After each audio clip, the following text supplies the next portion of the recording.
Hey everybody, how you doing tonight? Welcome. So glad we could start right on time. Be sure to hit the like button, be sure to hit the subscribe button, be sure to hit the notifications bell. That would be awesome.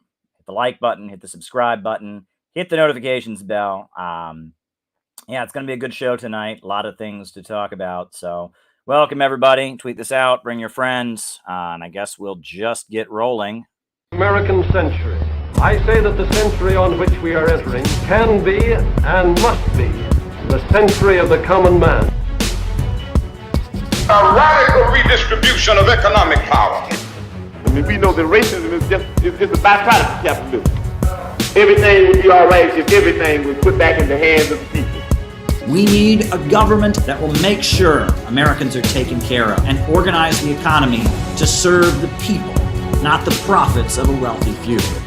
We now have the techniques and the resources to get rid of poverty. We got to start getting out there with the people. Get out of the movement and get to the masses. We need a government of action.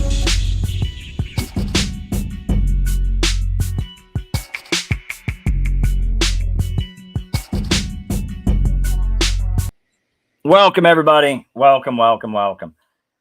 So the way this show works is I give my opening remarks, and as I'm giving those opening remarks, I am writing down your super chat questions. So if you have something you want me to answer, by all means, shoot me a super chat, and then I do the roll call, where I call you all out as I see you, names and locations, and then after that, once the roll call is over, then I just answer super chat questions for the rest of the show. That's how we do things. It's a great format. And so it's worked out pretty well for us so far. So hit the like button, hit the subscribe button, hit the notifications bell. Make sure you hit both the subscribe button and the notifications bell. Make sure you are subscribed. YouTube has a nasty habit of unsubscribing people. That's according to their own admission, not a conspiracy theory. You can Google it. They do unsubscribe you from accounts according to their algorithm. So be sure to hit the subscribe button. Be sure to hit the notifications bell so you get notified every time we do one of these streams. And again, if you want to put this on Reddit, you want to put this on Facebook groups, Facebook chats, Bunker Chan, wherever videos are posted, you can bring people on board, tweet it out, Facebook status, etc. Welcome, everybody. Welcome. So I got a couple things I wanted to mention to you all tonight. I want to give a shout out to two very amazing people who are under attack, I would say, right now. Two really, really amazing individuals who I look up to, I think are great heroes of our working class. And they're under attack right now. And I want to talk about why. And the first person that I want to talk about who is under attack right now, who is a great hero of our working class, is the amazing novelist Alice Walker. I don't know if people know about Alice Walker, but Alice Walker wrote the novel The Color Purple, a very powerful novel about race and gender and the oppression of African Americans and slavery. Just a really dynamic figure. And Alice Walker gained quite a bit of fame for her very, very powerful anti-racist novel showing the oppression of women, showing the horrors of slavery, showing the horrors of racism, just really, really powerful stuff. Alice Walker, after, she became a famous writer, she went from there to continue taking stands. She stood with Cuba against the blockade, against the sanctions and the attempts to destabilize Cuba. She stood with Palestine very consistently. She's gone to Palestine. She's boycotted Israel and refused to allow Israeli companies to profit and translate from her book in protest of what's been done to the Palestinians. Alice Walker is a hero. She was actually arrested in protests against the U.S. invasion of Iraq. Alice Walker is someone I've looked up to for many, many years. She is a feminist. She is a Black liberation fighter and an activist. She is an anti-imperialist to her core. And now she's under attack. But before I get to the attacks, I want to just play you some clips of her because Alice Walker, in 2020, the recent election that happened when Joe Biden was running for the Democrats, when Donald Trump was running for re-election for the Republicans, she didn't vote for either party. She actually voted for a socialist party, one of the very small socialist parties called Socialist Action. She voted for Jeff Mackler of the Socialist Action ticket, a very small, obscure presidential campaign. Was endorsed by Cindy Sheehan, and she also voted for Jeff Mackler. And she gave this interview about why she was voting for Jeff Mackler. This is Alice Walker, the author of The Color Purple, anti-imperialist progressive. This is Alice Walker. Well, I'm here actually because I think that most Americans should really think about socialism as a different way to approach our many, many hydra-headed problems. And I've known Jeff Mackler since I was, 18 or 19 years old.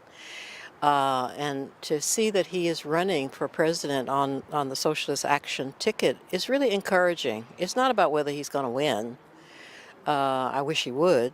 But it's about reminding people that there is another way. You can't assume that it's either the Democrats or the Republicans, and they just give us grief over and over again in different guises.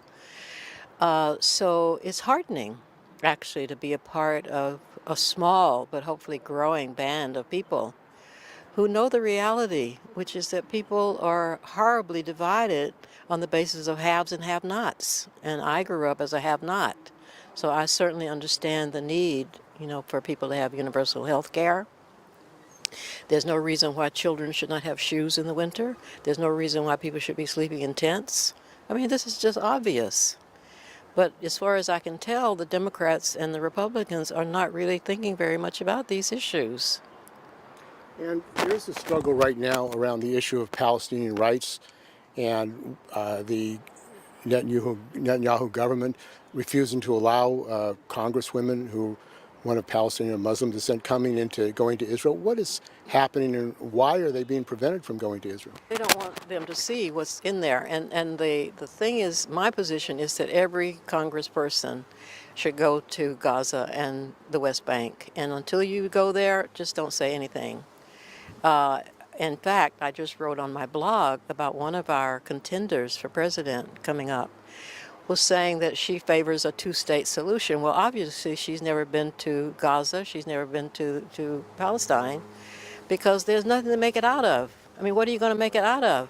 I mean, this is over 70 years of, destruction of the people's everything, their houses, their mosques, whatever. So it would be so wonderful if our congresspeople would en masse go to Palestine. They should all apply. Everybody should go. Every single person. They should never, ever attempt to speak about Palestine without going there. I mean, how dare they? That is Alice Walker, the amazing Black revolutionary novelist, feminist, an American literary giant, an ally of Cuba, an ally of Palestine, an ally of the Iraqi people in the face of the U.S. invasion. Just a hero in so many ways. And here's just some other comments she's given about Palestine. This is Alice Walker speaking about the art and the poetry of the Palestinian people. I've had many experiences with Palestine in Gaza and, of course, the West Bank. But the one that I'm thinking of now is PalFest, which happens every year. And a few years ago, I was among the people, writers, poets, painters and other artists who went to PalFest. And what amazed me in places like Ramallah and Bethlehem and other places is that the people were so involved, especially the students, but also their teachers, in creating literature and creating art, and people were just absolutely in love with poetry. So this was so soothing to my heart because I had been feeling so troubled with all of the madness that is happening and inflicted upon the Palestinian people. Because I know from my own experience that when you are oppressed, deeply oppressed, as I have been, and African Americans have been for 400 and more years in the United States, that when you can also instill in the youth a love of poetry, a love of learning, a love of story, you're winning. Because it means the heart is not yet on the ground. The heart is still able to soar. And this I encountered in Palestine again and again, even in some of the most horrendous situations, that people had this within themselves. And I think it's the foundation of that expression that they have of steadfastness, that we will just be, we will be who we are. And if we have a song, that nobody wants to hear but us, then darn it, we will sing it to ourselves. And that is the creation of art. That is what it is. It is going so far into your own soul that you see what is so rich and so beautiful there. And so I salute the artists and the creators of Palestine, and also the parents, because I realize that parents and teachers and counselors and psychologists, all of whom I had a chance to meet, not every single one of them, but these are the kinds of people that I sought. I thank them so much for being there for the youth, because without them, the youth will never know often just how rich they are when they seem to have nothing. Art is richness. Being able to create this wealth that you can hardly imagine. Now that is Alice Walker. Alice Walker is a revolutionary, a badass, an anti-imperialist in so many ways. There is nobody, well, there may be somebody, but there's very few people who have more anti-imperialist, progressive, anti-racist, gender liberation credentials than Alice Walker. She wrote The Color Purple. She's been through a lot of hardship in her life. She's become an inspiration to many women, many people of color around the world. She's stood with Palestine. She's stood with Cuba. But folks, I hate to break it to you. Alice Walker is an asshole. Alice Walker is a red-brown. She's part of the Red-Brown Alliance. She's one of these sinister people who opposes racism, opposes sexism, opposes imperialism, but is actually somehow a Nazi. That's what the synthetic left has decided. No, the same kind of woke cult that has taken over the Communist Party USA, the same type of woke cult that has taken over the Workers' World Party, the same type of stupid bread tube fake left politics that is now progressing, passing itself off as socialism, is trying and has canceled Alice Walker. Alice Walker is banned from the Bay Area Book Fair. That's right. The book fair of the Bay Area has banned Alice Walker. And you know why? They banned her because she was interviewed by the New York Times Review of Books, and one of the writers that she mentioned is somebody who they consider to be a conspiracy theorist who once talked to somebody who once was the roommate of somebody who said something about the Holocaust, so therefore she's a Nazi. Don't worry about the details, but she's a Nazi. She's a Nazi. Well, she's not a Nazi. Alice Walker is an amazing, dynamic individual. But this is how evil, did I say evil? I said evil, the bread tubers are. They want you to believe that Alice Walker, an anti-imperialist, a progressive, that she, because she once had a book with somebody who once shook hands with somebody who said something one time, and they get out the chalkboard, and they got the chalkboard, and it's like, you shook hands with this person who once met with this person, who once talked to this person, who once said this thing, so therefore, because these people are evil. And there is now a petition, and I'm posting it in the chat. Standwithalicewalker.org. I posted it in the chat. I want everyone on here to sign it. Sign the goddamn petition to say that Alice Walker should not be banned from the Bay Area book fair. The second anyone starts talking about red browns or Nazbols, you should just immediately tell them you're full of shit. That's what you should do, because it's bullshit. It doesn't take a rocket scientist or an expert on politics to know that Alice Walker is not a fascist. Alice Walker is not on the right. Alex Walker is not part of the National Bolshevik Party that existed in Russia from the mid-90s up until 2007. Alice Walker is not an anti-Semite. Alice Walker is not a Holocaust denier. Alice Walker is an amazing, progressive, anti-imperialist writer. And if these creeps, if the people that control the Young Communist League of New York City and the people that have come to dominate the Workers' World Party, all right, Belarus and Russian economies.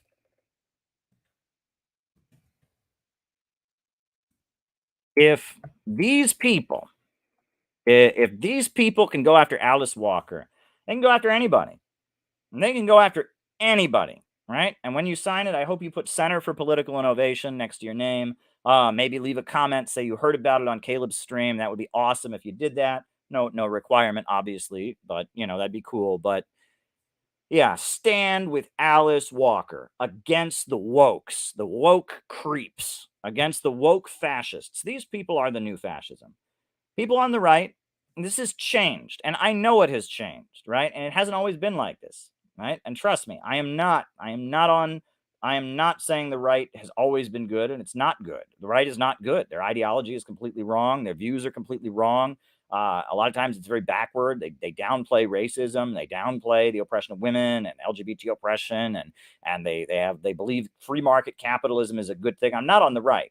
But right now, because the imperialists have developed their own brand of National Socialism, basically, this kind of fake socialist wokeism, because that is the mainstream current of imperialism,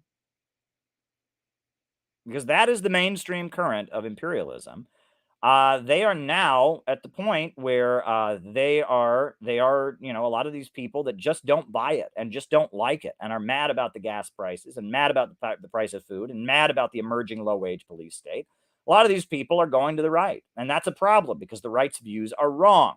However, you can talk to these people because they are at odds with the status quo. Meanwhile, the people that are walking around talking about red browns and talking about how Donald Trump is a Nazi and everyone they don't like is a Nazi, and if you disagree with them, you're a Nazi, and they want to stand with the Ukrainian Nazis because the Ukrainian Nazis are freedom fighters, and Putin, even though he's an anti-fascist, is somehow a Nazi. These people are the main danger, and if you haven't figured that out yet, you should. This is the main counter gang, the imperialists are using right now to attack the world, to attack Russia, to attack China, to attack Venezuela.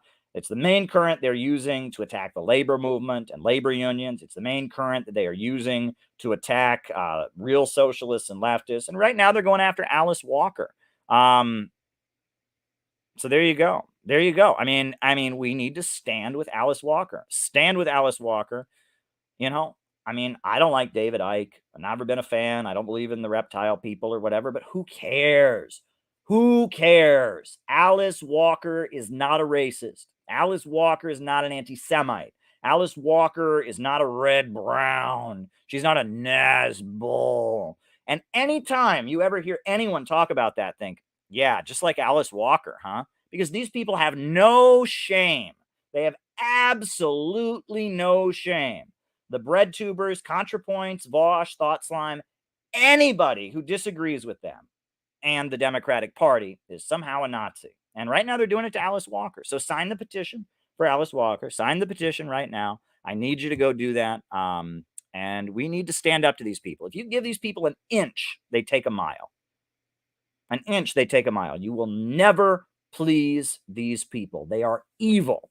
They are evil people. You're not allowed to be a communist. You're not allowed to be a real Marxist.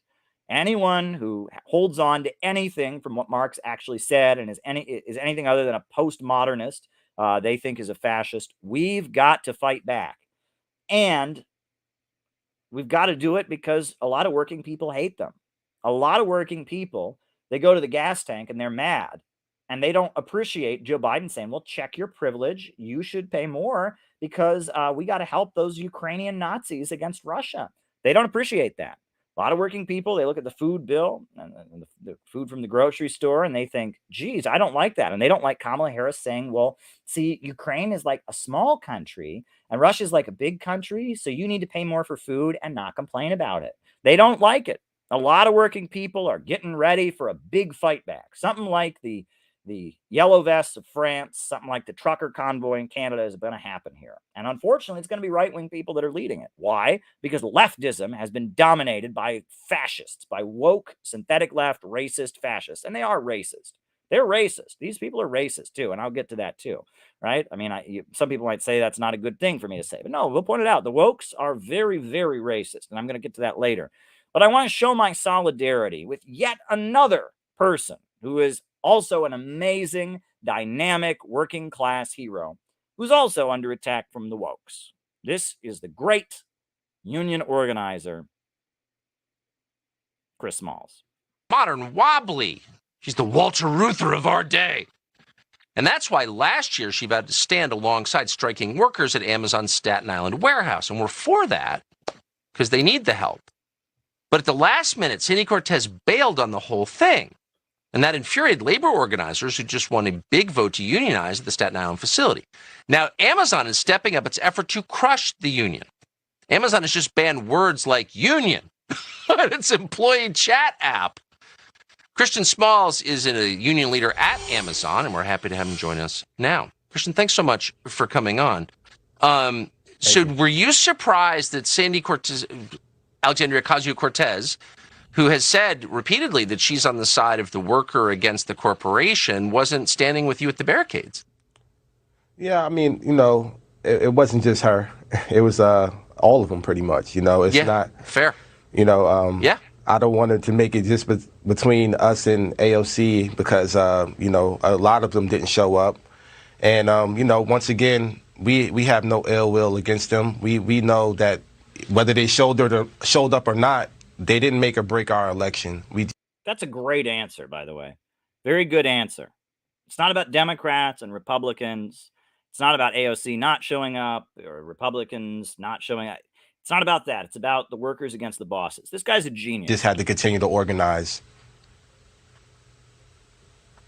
Yeah, I mean, it's a weird moment because, I'm on the right. I've never been particularly pro-union, but it does seem like Amazon needs some counterbalance. Like, it's this huge company. The workers have no power, and maybe we could, share a little power with people who work there. So that's my view anyway. So tell us where you are in your organizing efforts.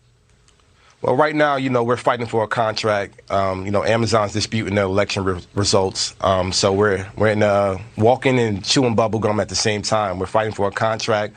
We're preparing for another election in 2 weeks on April 25th. We're going to be voting at a second location directly. It's important to note now, it didn't used to be that way. Until 1948, the way a union election was carried out was if 51% of the workers in any facility signed a card saying that they wanted union representation, they had it. That's all it was. But now, the Taft-Hartley Slave Labor Act basically enables this National Labor Relations Board, the Federal National Labor Relations Board, to oversee a process that sometimes takes up to 2 years to form a union. It's an anti-labor law. The Communist Party fought hard against it.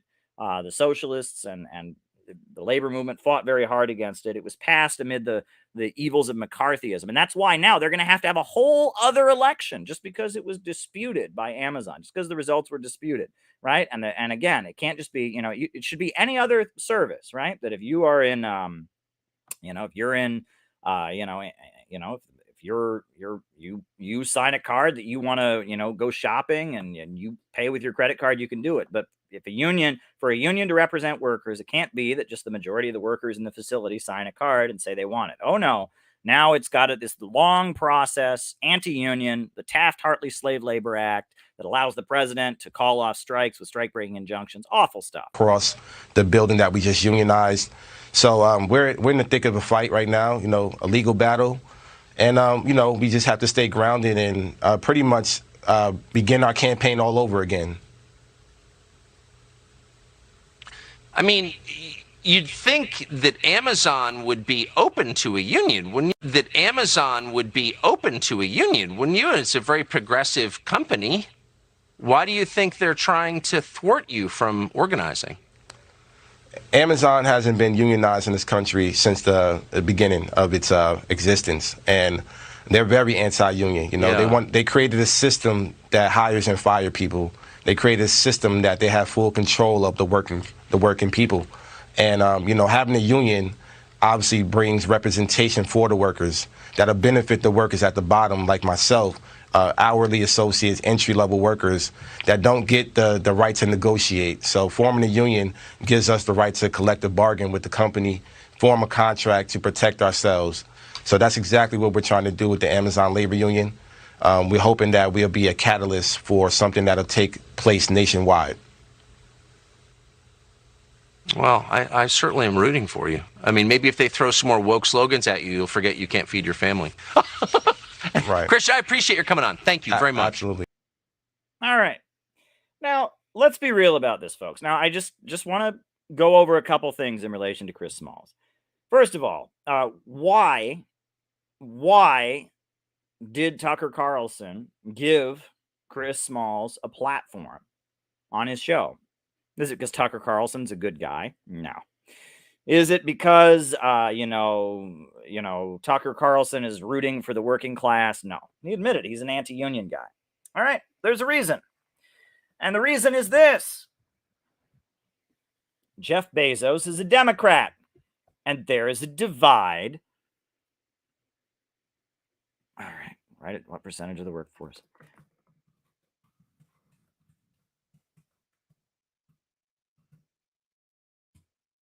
Jeff Bezos is a Democrat, and there is a divide in the ruling class. Okay.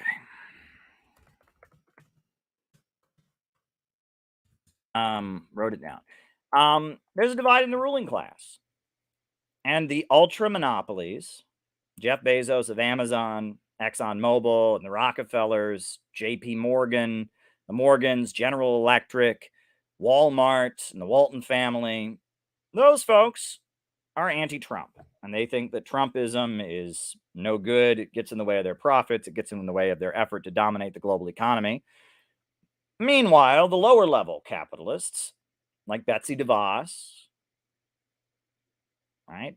Like the, what's his name? The guy who owns the hardware store. What's his name? His name escapes me. I can't even remember his name. Bernie Marcus, the owner of Home Depot, the fracking companies, the lower level capitalists, the so-called new right, are up against the big monopolies. The big monopolies are pushing this woke imperialism to dominate the world, and the lower level capitalists don't appreciate it. And they are more concerned about the domestic economy, and they want more of a level playing field and less of a controlled capitalism. The Great Reset is a losing deal for lower level capitalists, and it's a winning deal for the big monopolies like Amazon.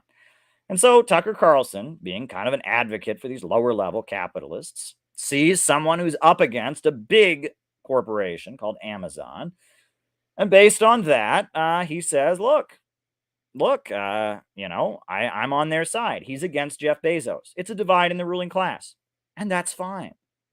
That's absolutely fine. There's nothing wrong with that whatsoever. He got a platform. I would go on Tucker Carlson if I got an invitation. I would go on MSNBC. I went on CNN because I had an invitation. You never put any unnecessary barricade between yourself and the working class. If the capitalists are going to have an election, you run a candidate in it to spread communism. If there's a fake non-revolutionary union, you join it in order to spread communism. That you never put any barrier between yourself and the working class. So Chris Smalls He was asked, basically Tucker's focus was, oh, the Democrats betrayed you. And he's like, yeah, they did, but so did all the other ones. And we're focused on our own struggle. It's not about Democrats or Republicans. It's about the workers against the bosses. And let me remind you that Chris Smalls, the working class hero who built a union at a company where it's not an easy thing to do, in Staten Island, which is not a pro-union area, he certainly has taken a lot of risks. I mean, they fired him from his job, and he has fought. He's taken a lot of risks, and he's taken a lot of stands. Chris Smalls knows how to fight. He knows how to fight because somehow, and we don't know how, or why, somehow he's gotten his hands on this. American Trade Unionism, Principles, Organization, Strategies, and Tactics, the writings of William Z. Foster. Now, folks, I know of a certain YouTube channel that has been promoting William Z. Foster nonstop for well over, 4 or 5 years now. If one goes to YouTube and searches for William Z. Foster, there's a few videos with less than 200 views. There's a few videos with maybe 700 views. But then there are a number of videos with thousands of views that are about William Z. Foster, and they all belong to a certain YouTube channel. Now, we now know, according to the Financial Times, it is this book that is considered the essential reading text of the labor struggle at Amazon.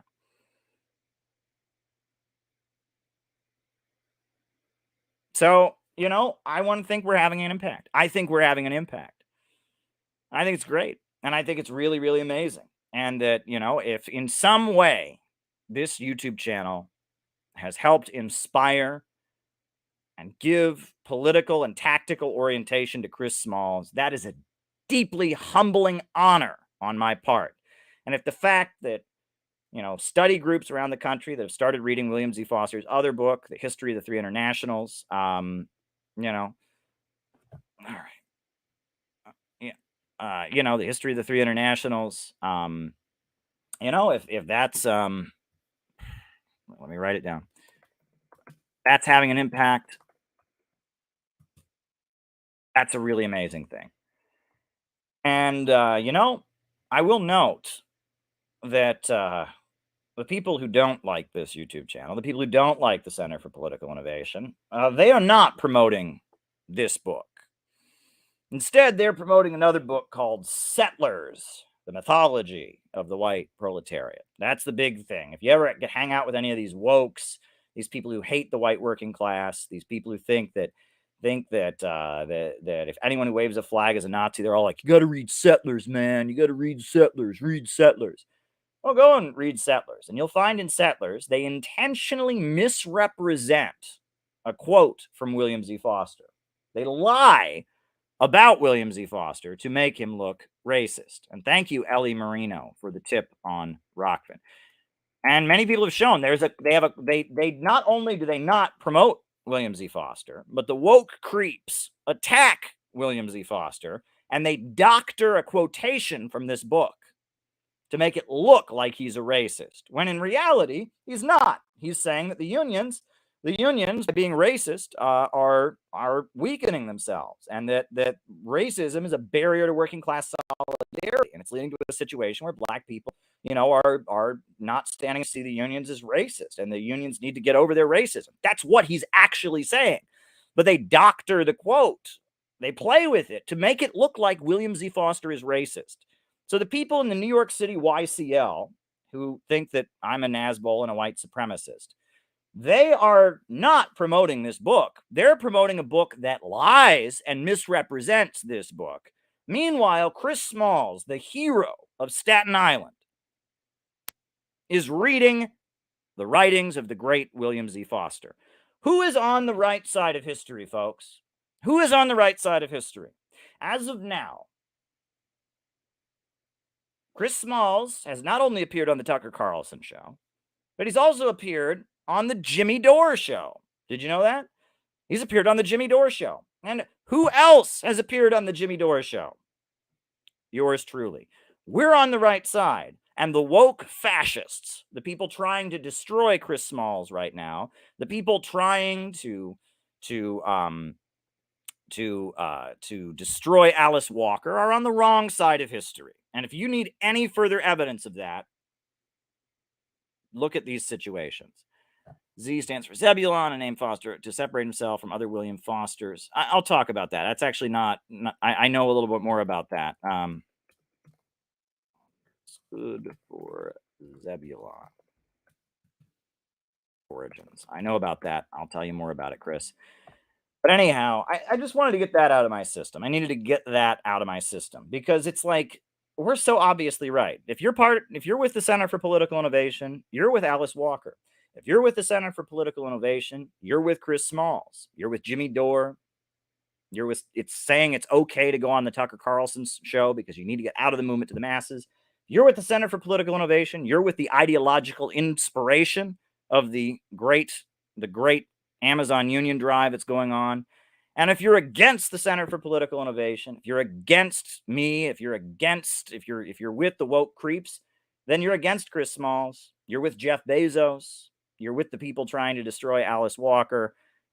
So you can decide. Now, are you with these people or are you against them? Are you for Alice Walker or are you for the people trying to bring down Alice Walker? Are you for Chris Smalls and defending his decision to go on the Tucker Carlson show, defending his decision to go on with Jimmy Dore, reading and promoting William Z. Foster? Or are you with the people who say that anyone who goes on Tucker Carlson is a Nazi, that Jimmy Dore is a secret fascist, that William Z. Foster is racist because of this doctored quote in the Settlers book? Are you with them or are you with us? You can decide. You can make a decision. Now, I can't decide for you. And there's a lot of people, I all day I see people on Twitter announcing that I'm a white supremacist and that I'm somehow a crypto white nationalist and that, my socialism is all about preserving white supremacism and all.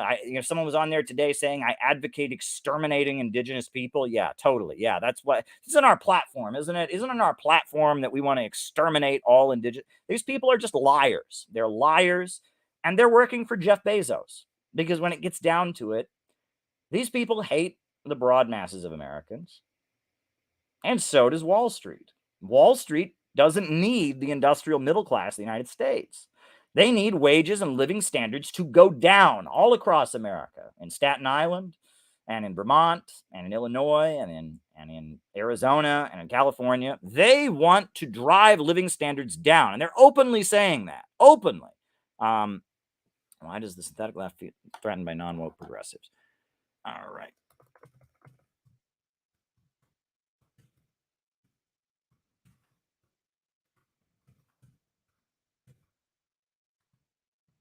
They're openly doing that. They want to drive down living standards. They want to make people poorer. They want to set up a low-wage police state. That's what they want to do. That's what they are openly trying to do. And there's this big barrier in the way of them doing that, which is the American working class, which is going to go, wait, you want to reduce our living standards? You want to make us, it cost more to feed our kids? You want to make it harder for us to, buy our kids decent clothes and send them to decent schools? You want to make it harder for us to have a decent home for our family to live in? We might do something about that. And that's true. They are going to do something about it. And it's only a matter of time for working people, not wokes, not, hipster kids, working people in Chicago and Austin, Texas, and Illinois and Kansas and Idaho and Vermont, black, white, Asian, Arab, Latino, Catholic, Protestant, Jewish, Muslim, Hindu, atheist are going to be standing arm in arm, and they're going to stand up to Wall Street and they're going to say, we won't be canceled.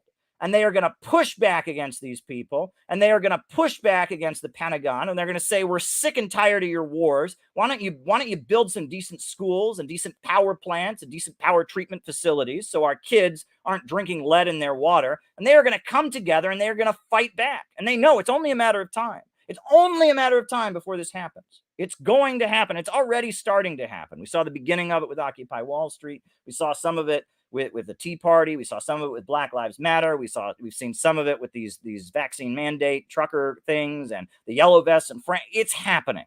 It's going to happen. The working people of this country are going to refuse to be canceled. The imperialists, the big monopolies, Jeff Bezos wants to cancel the American working class and set up a global financial system to drive down living standards.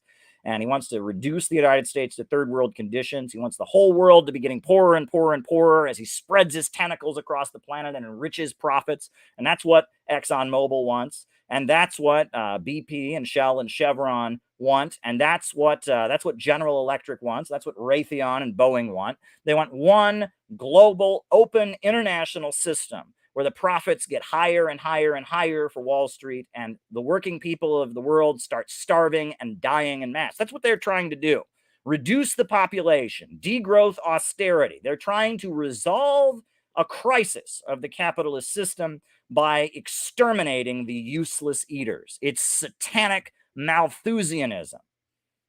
That's basically what it is. They don't have room for us in their means of production, in their high-tech, low-wage economy anymore. And so they've decided to terminate us. It's kind of like at a factory, right? At a company, right? Oh, the profits are going down. I guess we got to downsize. They want to downsize all Americans.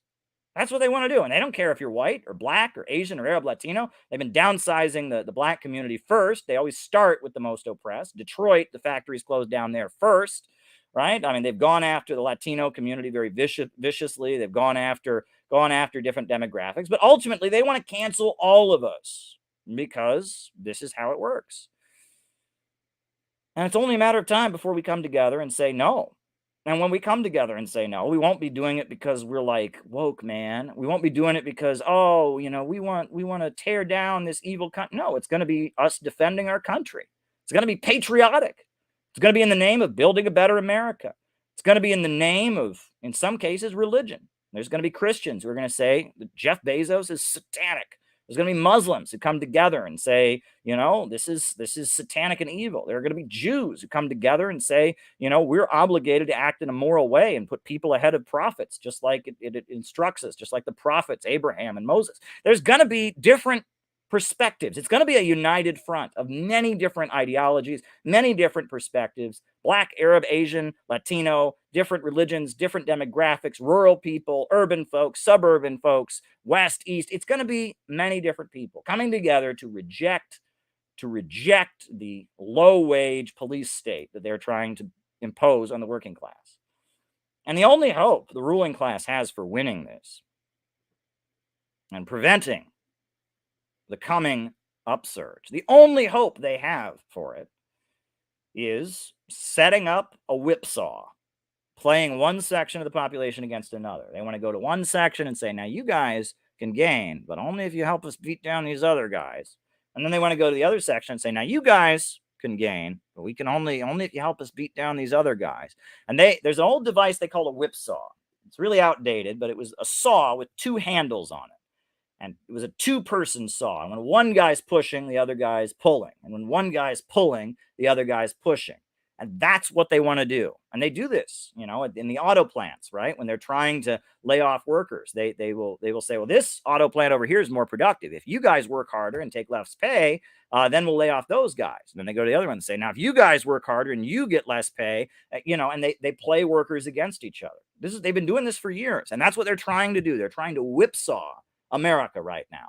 Red states versus blue states, urban versus rural, vaccinated versus unvaccinated, gun owning versus non-gun owning. This is what they're trying to do. Religious versus secular. They're trying to whipsaw the working class. That's what they're trying to do. And that's why this scares the crap out of them. This scares the living hell out of them. This guy, William Z. Foster, he is their worst nightmare. And Chris Smalls, an African-American man from Staten Island, New York, reading this stuff, understanding this stuff, digging into this stuff and what this guy stood for, and tactically going on there and telling Tucker Carlson, well, I don't care. It's not about it. They all betrayed us. All the capitalist politicians betrayed. That's what scares them. It scares the living hell out of them. That's what they're scared of. That's what they're afraid of. And they know that when working people develop a program of what they want, not what they're against, but what they're for. All right. Is liberalism destroyed? Politics, not what they're against, but what they're for. And we start building a united front, not about what we're against, but what we're for. And we say we want jobs for all Americans. We want health care for all Americans. We want our oil and natural gas and the profits from it to go into the public budget, not into the profits of big oil monopolists. You know, we want Amazon, this big, huge mega monopoly in distribution. We want it to be publicly owned. We want the government to buy all the shares of Amazon and operate Amazon as a public distribution, utility, not as a private corporation for profits. When we come together and we say, we want the government to bring the troops home and instead spend that money rebuilding this country with hospitals and schools and high-speed railway, and instead of driving down living standards to fight climate change, we should invest in fusion energy and get beyond fossil fuels. When we start coming together, all of those differences are going to fade away. Black and white, Arab, Asian, Latino, Christians, Muslims, Jews, atheists, people are going to start coming together. People are going to start coming together. And that's what scares them. And that's why they're engaged in this demented cancel culture right now, trying to silence anyone who is trying to bring back this. William Z. Foster, the guy who led the Great Steel Strike of 1919, the guy who is responsible for directing the sit-down strike wave of 1937 when he was the leader of the Communist Party. William Z. Foster, he's the man, and they're very, very, very afraid of this. They're very, very afraid of this. Very, very afraid of this. Believe it or not, folks, I am not a member. I've never been a member of the Communist Party. Did you know that? It's very funny. You think, some people think of it like a conspiracy thing. Like there's a secret group called the Communist Party. And there's these, actually, no, there is an organization called the Communist Party. There used to be their national office. Their national office is now in Chicago, but it used to be until like 3 or 4 years ago, their national office was in Manhattan on 24th Street. And I've never been a member of the Communist Party. I was a member of the Workers' World Party, which was a breakaway from the Communist Party. I was with them for 8 years. I stopped being a member of that group in 2015. But, I actually just came across an interesting piece of news because I told you I was never a member of the Communist Party.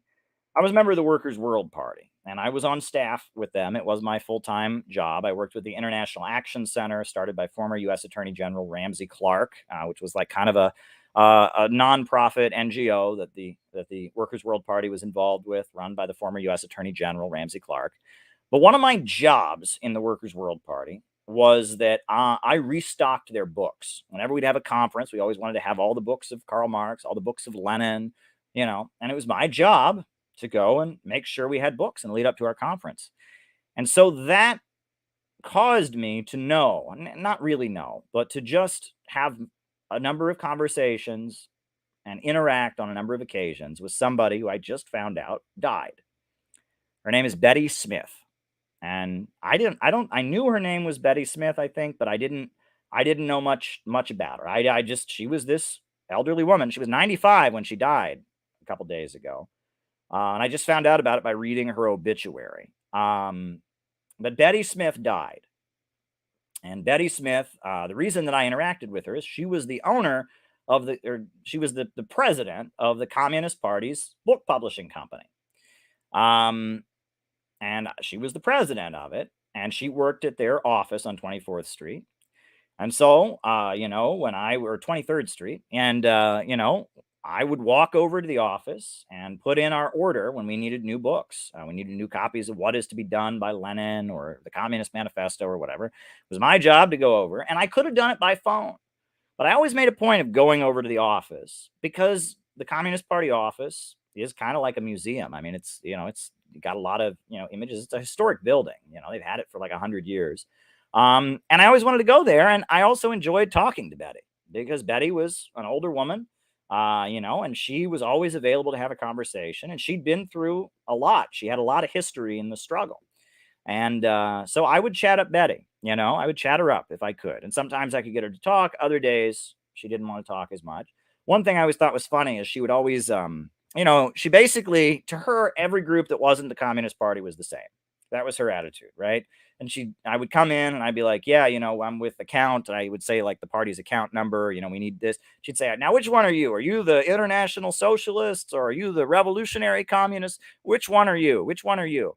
And she was making a point. She was basically trying to tell me I should join the Communist Party because as far as she was concerned, the Communist Party was the only party that mattered. All the other ones were just a bunch of irrelevant groups. And I thought that was kind of funny. I'd walk in, every time I'd walk in, she'd be like, are you the Socialist Workers Party? I'd be like, nope, I'm the Workers' World Party. It was kind of funny, but she was very friendly. And I would ask her for different books. And international publishers, they don't carry as many books as they used to. They used to carry a lot. Left at risk of a large split. And I would walk in. But anyway, I just found out that she died. And, I read her obituary. She sounds like a very dynamic person. She was from Minnesota. And she got involved. She joined the Communist Party in 1948. 1947, I believe, she joined the Communist Party. And then they posted this clip of her being interviewed about campaigning for Henry Wallace. Henry Wallace was the vice president during World War II for Roosevelt. He was very much a progressive, very much a socialist, an admirer of the Soviet Union. They dumped him from the ticket and replaced him with Harry Truman. And then when the Cold War was breaking out and McCarthyism was going on, Henry Wallace ran for president. And she described her early experiences back in 1948 campaigning for Henry Wallace and what it was like in Minnesota. This is the woman who I would go and put in my book orders with. Wallace announced that he would run for president, and we formed, along with people in other states, both the Youth for Wallace and Students for Wallace, and hoped to build a youth movement around this. And at the same time, the party reconstituted the Communist Youth section of the party. So I was a part of that. And it just happened at that time that Minneapolis got its first car wash. They were new then. And this guy, just a single owner, and he had a square block in downtown Minneapolis parking lot, and he put a car wash in the middle of it. And Sam Davis, who had been the editor of Minnesota Labor before the CIO split, and who was a good reporter, wound up as a reporter for The Worker because he got thrown out of his job as the head of Minnesota Labor. But being a reporter, he noticed that all the workers at this car wash were black, non-black people. He thought, I wonder how that happened, because it's Minneapolis. So he brought his car in to get it washed, and being a very skilled reporter, by the time they'd washed his car, he had the whole story. They had been brought to Minnesota from Alabama, and they were working for about 50 cents an hour, and they were putting in a 60-hour week many times. Well, this is outrageous. Now, wages were not high in those days, maybe $1.25, maybe $1.35 union, maybe a little more in skilled trades, but they were not high. But 50 cents an hour and no overtime is too much. So he called both the Civil Rights Congress, because this is a civil rights issue, and the UE, who had all the garages and stuff in Minneapolis. Hey, get somebody over here. These guys need a union. And then they told the youth about it.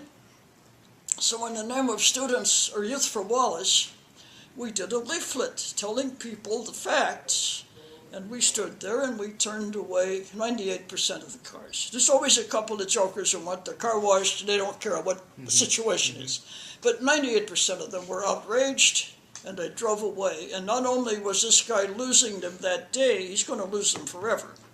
You know, because they've got him down as a real jerk. So the union rep came over at the Civil Rights Congress, and this guy fired all the workers. So they had to do a new leaflet, fired for trying to join the union, blah, blah, blah, and what the wages were. Well, that was just as effective. So of course, this is an easy strike. It's one guy, you know. Well, he surrendered, and he finally decided to sign with the union, and the young people got the wages they were entitled to and their overtime and so on, and of course we called off the leaflets. But for me, it was a very instructive experience. And the party also brought over seasoned trade unionists, a comrade who had helped organize the Pullman workers earlier, to talk to these young people and explain to them all about what the union was about, because they had really no experience either. And they were concerned that all this hubbub was going to cost them their jobs. And they really didn't want to go back to Alabama. And so they had to be reassured that this was going to help them. And so they came over and talked with them. And so finally it was all settled, and life went on as usual.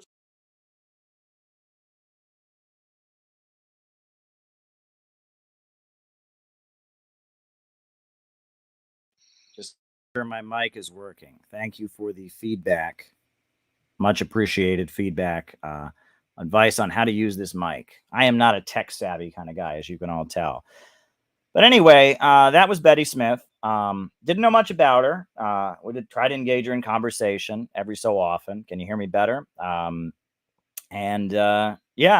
she apparently has passed on. Great woman. It sounds like she was an amazing woman. I mean, and she was, and every time I interacted with her, all my interactions with her were buying books. Really.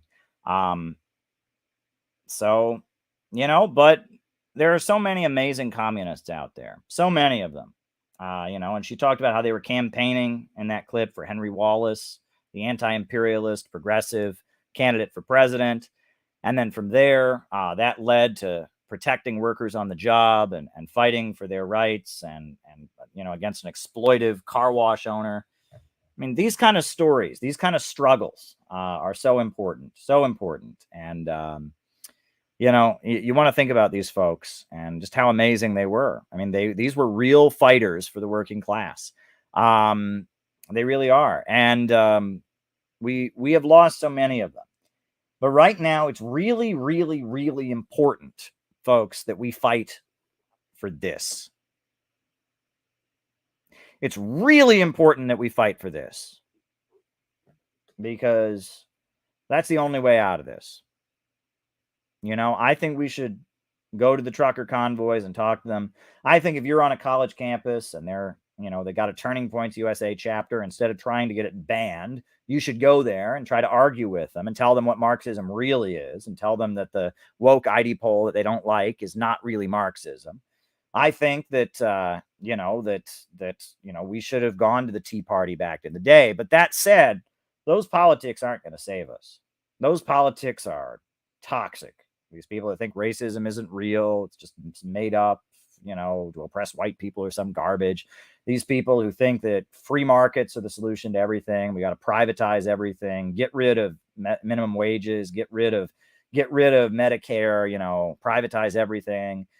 They don't have the answer. The woke left is leading us to Malthusianism, leading us to crisis, but the right, they don't have answers.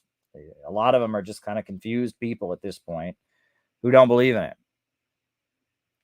What we need right now, more than anything, is a line of march.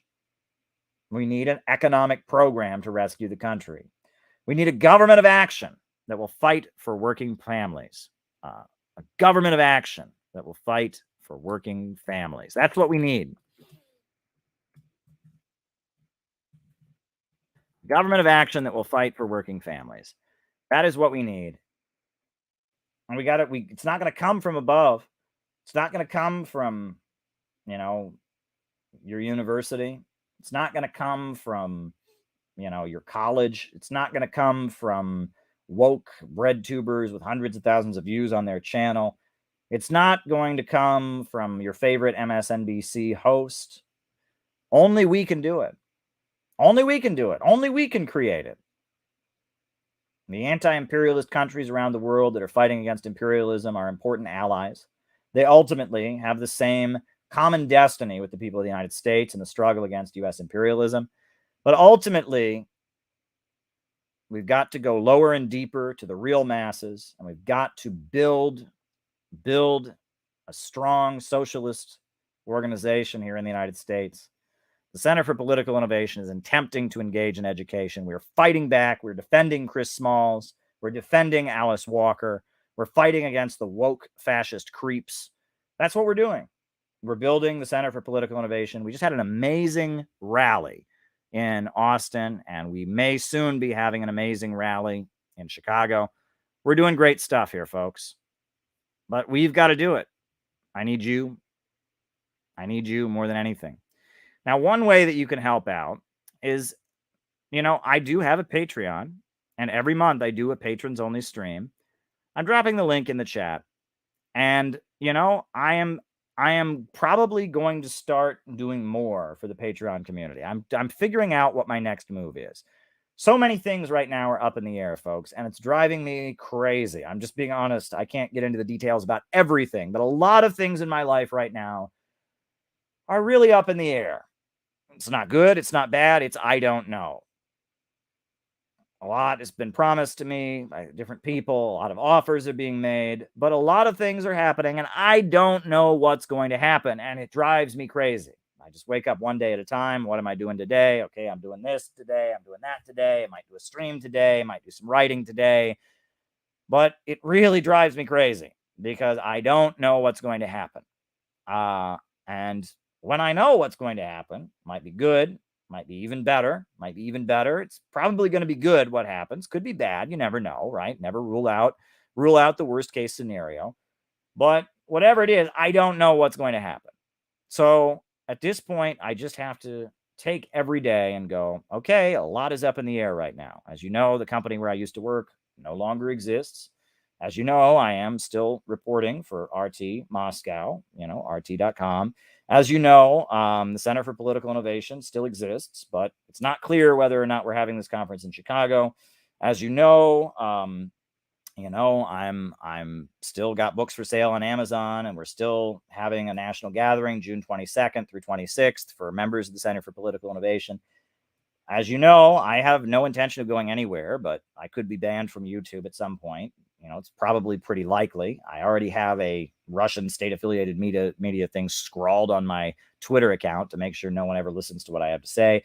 I have no idea what's going to happen.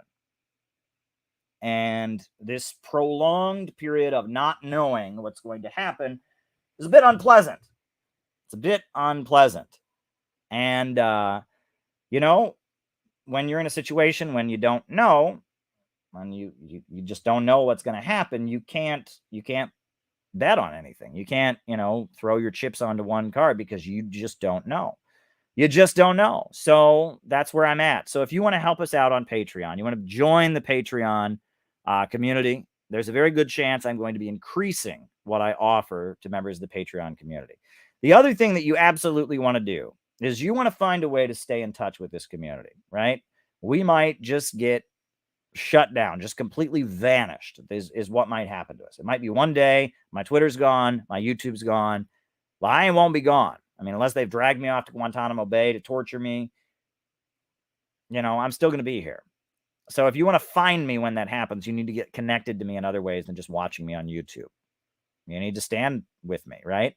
So there you go. There you go, folks. That's been kind of my spiel. Betty Smith, Presente, she may not have agreed with me on many points, but she was a great woman, a great fighter for the working class, longtime communist. Alice Walker, stand with Alice Walker. Chris Smalls, stand with Chris Smalls. Fight for the politics of William Z. Foster, Gus Hall, Marxism, Leninism. Only socialism can save America. We need a government of action to fight for working families. And those are my opening remarks, folks. So hit the like button, hit the subscribe button, hit the notifications bell, and let's do the roll call. And now I'll start answering your questions. Who's with us? Names and locations. Who is with us? Who's with us? Names and locations. I'll call you out as I see you. Names and locations. Names and locations. Who's with us? We got Chris from Alberta. Kieran from San Diego. Very, very, very good. Welcome. We got Scotland, Log66. Cool Blue in Detroit. Melbourne, Australia. Rose from Texas. Sydney, Australia. Seattle, Washington. Balthazar, Oakland. Peter from Minnesota. Tony from Tasmania. Gerard from Belfast, Ireland. Deb in Matslan. Right? Ross from Ireland. Emperor Tanky in Rhode Island. Alex from Bulgaria. Steve from Nebraska. Johnny in Pennsylvania. Tristan in Maryland. Folks, Tristan just started streaming again. He just started his Parasocialite channel. You got to go check it out. It's awesome. He's got great videos there on the history of the CIA and all that. Go subscribe to Parasocialite on YouTube right now. Great stuff. Great stuff. We got Hugo from the Netherlands, Jose Gonzalez from Venezuela, Carmen in Reading, PA, David from New Zealand. We got Mexico, Transilla, USA, JR in Kalamazoo. We got In the Groove, Richard Swacky, Sean from Sanchez, Dab Hab 123 from Atlanta. We got Jenny Lynn, good friend of the community from Cincinnati, Zach from Seattle. We got Mindanao to Midwest, Olympia Logic, Gina, Arkansas, Killon. We got Kevin in Baltimore, Bradley in St. Louis, George Kraft in Texas. We got Randy in La Grande, Oregon. We got John in Tucson. You always want to say Tucson, but it's Tucson. North Miami, Scott. We got Sierra Vista, Arizona. We got Queens, New York. Marlon in San Diego. Steve in Ringgold, Georgia. Marlon in San Diego. Toronto, Canada, Maryland. We got, who else? Bendigo, Australia. David Fox, militant labor activist, good friend of our community. Brenda in Houston. We got Bosnia, Digital Slayer. A different Scott in Miami. There we go. There we go. Nathaniel from Washington. Brenda in Boston. Butters from South Park. Right? That's a character. That's a TV program. Marissa in Washington State. Marissa in Washington State. Gary, worker of the world. Anthony in Miami, Florida. Colin in Greensboro, North Carolina. Anthony Boulder. Kakalaki, which is slang for North Carolina or for Carolina, right? Which I found out a lot of people there don't actually use that anymore. Hakaka City, Arizona. Irish Anger, Alex Gunn in Boulder, Colorado. Bob Troy, New York. Sean from Seattle. All right, folks. Welcome, welcome, welcome. So glad that you're here tonight. Welcome, welcome, welcome. Welcome, welcome, welcome. Welcome. So now I'm going to start answering your super chat questions. If you have a super chat you want me to answer, now would be the time to shoot it my way. Shoot me a super chat so I can give you an answer to your question. That's how this part of the program works. So I guess the first super chat question we've got is the synthetic left the left wing of neoconservatism? Is the synthetic left the left wing of neoconservatism? No. Not exactly. I mean, they have basically the same worldview. But neoconservatism is a school of political strategy and thought that came into the United States in the aftermath of the Second World War. It started out before the Second World War. I've told this story many times, but bears repeating, as they say. Before the Second World War, in 1939, the Soviet Union and Nazi Germany signed a non-aggression pact. It was not an alliance, it was a non-aggression pact. And it was due to the fact that the Soviet Union had an alliance with France against Hitler, and the French broke it. The United States refused to sign a pact with the Soviet Union. The British refused to sign a pact with the Soviet Union. So the Soviet Union said, fine, all right, if the Western capitalist countries won't sign a pact with us, France is going to break their pact with us. All right, then we'll sign a pact with your enemy. And it was a non-aggression pact with Hitler, right? 1939, they drew a line down Europe, and Hitler agreed he wouldn't move his army to this side, and Stalin agreed he wouldn't move his army to this side, and it was a non-aggression pact. And Stalin knew that eventually Hitler was going to break the pact, and he did. Hitler did break the pact, but that's what happened. So when this pact was signed, right, they had the non-aggression pact. The U.S. government immediately started demonizing the Soviet Union. How dare they sign this pact? Oh my God, they're awful. Time magazine started calling the Communist Party the Communazis. It was awful. They threw Earl Browder, the leader of the Communist Party, in federal prison, over like a minor passport violation. It was basically just a frame up. They threw him in jail. It was an awful, awful situation. So in response to that, Trotsky, who had broken with the Soviet Union, he had his own group, the Fourth International, the Trotskyites. They had a bit of a debate because Max Shachtman, and that's the name to know, Max Shachtman was the leader of New York City Trotskyites. Max Shachtman said that this pact of 1939 proved that the Soviet Union could not be a workers' state anymore, because no workers' state would ever sign a pact with the Nazis. Trotsky said, no, the Soviet Union, they did this. They didn't go about it in the right way, was Trotsky's argument. But there you go. The Soviet Union, they did this, and it's not good, but whatever. So the Shachtmanites, the followers of Max Shachtman, they all quit the Trotsky group. And they broke with Trotsky. And they became independent intellectuals. There was the Independent Socialist League for a while, and the Workers' Party of the United States was a group that they had for a while. After World War II, these guys started working for the CIA.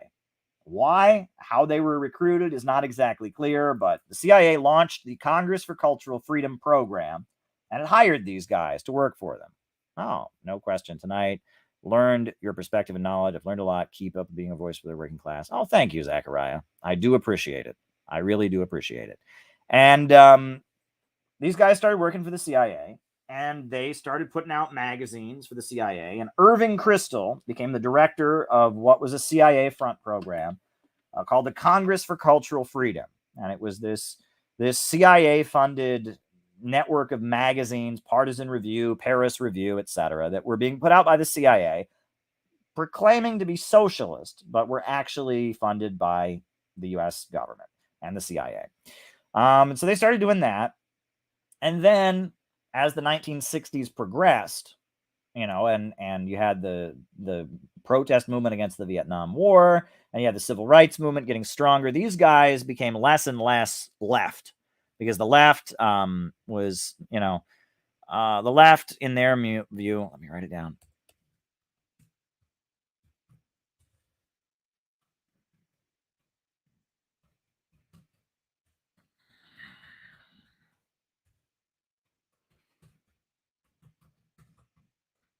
Left, in their view, was becoming too anti-imperialist and such. These people, they started becoming conservatives, and they started moving from the camp of writing academic papers funded by the CIA in the name of leftism that were pro-imperialist. They drifted from there to advising the administration of Richard Nixon, and eventually, helping Ronald Reagan take office. And they were former Trotskyites, and it was just kind of a network of intellectuals. And they started, in the mid-60s, they started supporting the Vietnam War because they said it was against the Stalinists or whatever. And they started really rejecting socialist ideas. Irving Kristol says he first started to question socialism when he was in the U.S. Army. And he came to the conclusion that he said this was the first time he'd ever interacted with any real working people before, and that they were all a bunch of idiots and they weren't as smart as he was, a great intellectual. He'd been writing about the working class before, but he actually met some of them and they were no good. And so based on that, these guys became less and less socialist. They were very pro-Israel. That was one thing. They were very, very pro-Israel. And when it became clear that the Soviet Union and the socialist movement was anti-Israel, and the U.S. government was more and more pro-Israel, and Republicans, who at first were critical of Israel, became big supporters of Israel, these guys ended up being Republicans. So it was just this network of people, and they were very good propagandists, right? And they argued basically that American politics needed to be like the TV show Gunsmoke. What would you say to people in discussing Lyra's disappearance? All right. Lyra's disappearance.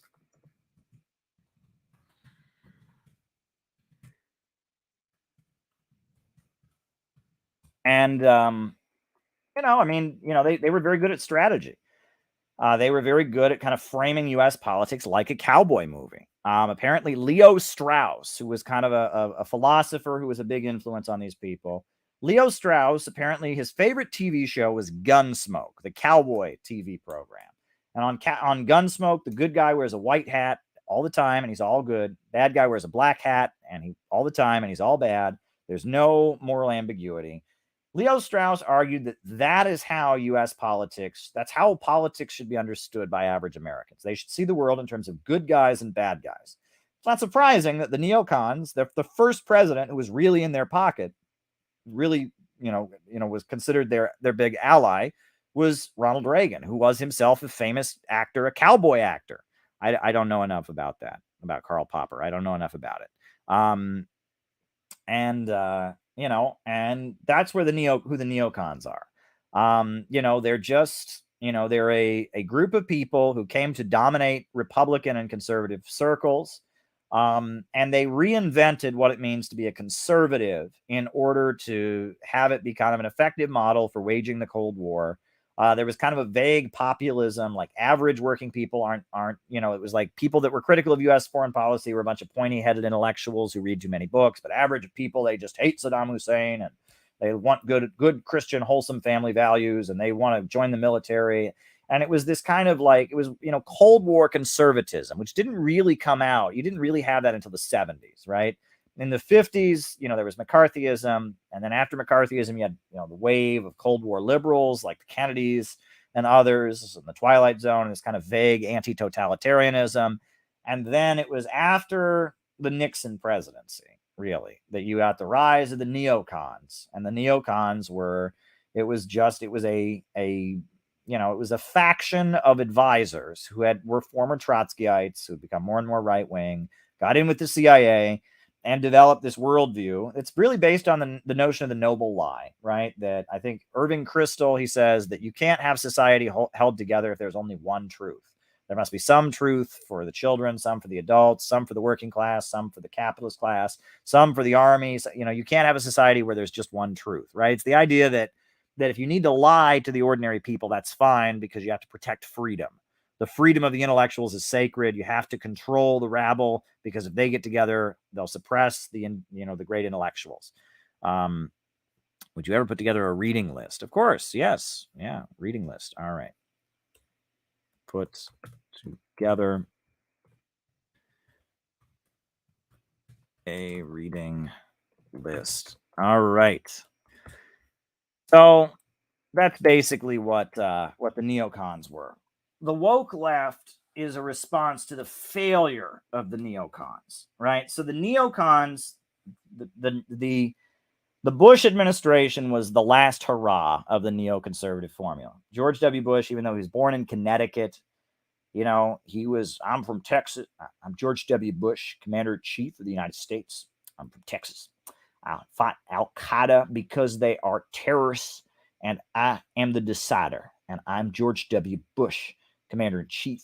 I follow the Bible. I don't care what the polls are saying because I get my source of information from a higher power, from my Lord Jesus. Jesus talks to me, told me to invade Iraq.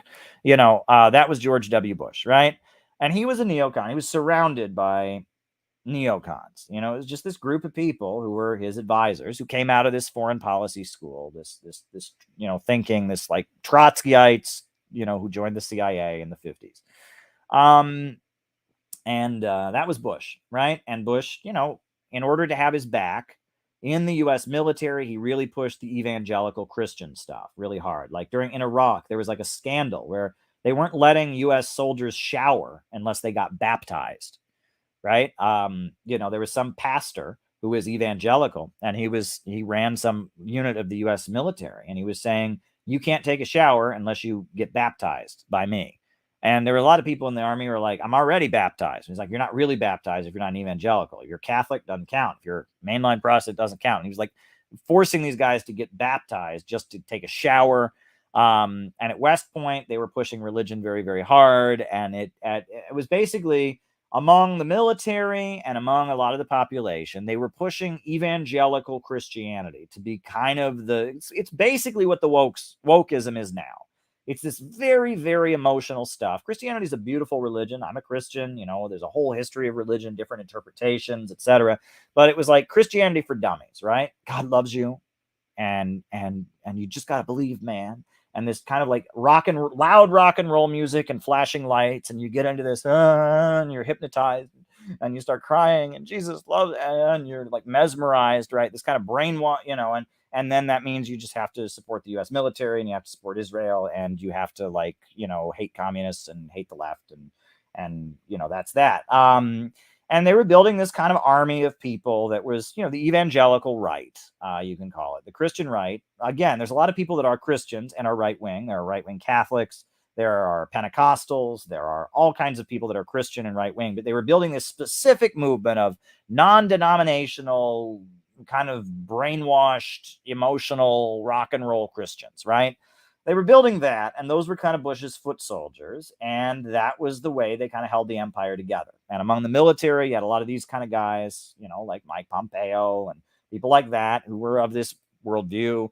And and they were not a big percentage of the population, but they were kind of the core of U.S. society. And then you had, Noam Chomsky, and, you had people on the left who didn't agree with it. And then you had the Democrats, which are just kind of lame and would just kind of mildly object to whatever the Republicans were doing. That's how U.S. politics worked. It didn't work out so well. It didn't really work out. And the Bush administration was really the end of these people. And the reason that it was the end of these people, and I've gone over this a lot recently, but it bears repeating, a couple things. Number one is that Bush shot up the oil prices, kind of like what Biden's doing right now. He shot up the oil prices, right? I think the oil prices now are higher than they were under Bush, but they were the highest oil prices in history at that time, $120 a barrel. By invading Iraq and putting sanctions on Iran, and the oil prices were through the roof. And oil prices through the roof made a lot of profits for ExxonMobil, BP, Shell, and Chevron, but it also enabled Russia to rebuild its economy and become strong. It enabled Venezuela and Bolivarian socialism to kind of surge ahead. It enabled Iran and the hardliners of Iran that are more anti-capitalist and more revolutionary to become emboldened, and Ahmadinejad got elected. And that driving up the oil prices created a new layer of oil-based opposition to the United States. The Russian economy, that's about oil, the economy of Iran and Venezuela, all of them benefited from Bush. Second was that these evangelical folks, they were saying that Islam was the main enemy, right? Islam is Satan. We got to support Israel, and Israel, Muslims attacked us on 9/11. Islam is a terrorist religion, etc. That's what they were saying. Well, there's a little bit of a problem there, isn't there? Because a lot of the allies of the USA in the Middle East are Muslims. The Muslim Brotherhood has been one of the main entities the USA has cultivated to fight against Assad in Syria, to Arab socialism against Abdel Nasser in Egypt, that the U.S. government has cultivated the Muslim Brotherhood. The Muslim Brotherhood doesn't particularly appreciate seeing Bush hanging out with people that want to outlaw Islam and think Islam is pure evil. So that caused a problem for the Bush administration. So the Bush administration, and then Bush at one point slipped, and he called it a crusade. He said it was a crusade. And that, of course, the term crusade is not the kind of word you want to use in the Muslim world. And so because of that, at that point, a lot of the Muslim allies of the United States stopped trusting the United States. At that point, the opponents of the United States on the global stage were doing pretty well with the rise in oil prices. Europe did not approve of the USA invasion of Iraq. And so Europe was more distant and less trusting of the United States. All of this added up to a situation where finally in 2008 and 2009, when the U.S. economy crashed, at that point, the ruling class said, okay, the neocon stuff doesn't work. And the neocons were out, and Obama was in, and the new atheist movement was giving the evangelical religious right like a punch in the mouth. You had Christopher Hitchens and Richard Dawkins were like on C-SPAN and being published by the New York Times, and suddenly it became okay to be an atheist in the United States. And on top of that, Obama, was going to the Muslim world and trying to reset relations and improve things with the Muslim world. And we had a president whose middle name was Hussein. And they were trying to get over that. And the right wing also stopped being neocons. And suddenly all the right wingers were libertarians all of a sudden. And they were promoting Atlas Shrugged and They wanted to get the government, and all of a sudden the right wing wasn't just saying obey authority and we got to fight the Muslims. All of a sudden it turned into free markets, libertarianism, America first. So the right wing dumped the neocons. The left, the so-called synthetic left, became the new vehicle through which the United States was going to rule. And then in the Arab Spring, the synthetic left swung into motion. We all thought that the Arab Spring was a good thing, right? I mean, I didn't support it in Libya, obviously, didn't support it in Syria, but we thought that, in Egypt and in Jordan and in, all throughout the Middle East, we thought the Arab Spring was a good thing. Well, it wasn't. The Arab Spring was a completely staged demolition. It was about fomenting unrest and instability in order to impose austerity and weaken independent governments throughout the Middle East. We didn't know that at the time. We thought it was a revolution, and it looked like a revolution. They used, they hijacked left-wing aesthetics to stage the Arab Spring, and they used Al Jazeera, and they used Facebook and Twitter, and the State Department and the CIA and the synthetic left, the fake left, they hijacked and manipulated and Occupy Wall Street, and all of that. And we thought that what was going on was progressive, and it wasn't. The synthetic left is the new strategy for running U.S. imperialism as neoconservatism failed. It's not the same thing, but it serves the same purpose, which is to advance U.S. imperialism, to ensure the domination of the world by Wall Street. And there is the same level of brainwashing. If you go to a woke shop, now if you hear me clap once, if you hear me clap twice, you hear me clap 3 times. Now we're going to sit around in a circle and talk about our favorite pizza. And then we're all going to recount an experience we had where our parents abused us. And we're going to cry about our trauma and racism. And then we're going to hug and we're going to stand in a circle. And that means you have to vote for the Democrats. It's brainwashing. It's a different kind. It's a little bit different than the mega churches with the lights, right? All right, we'll talk about that. All right. CIA.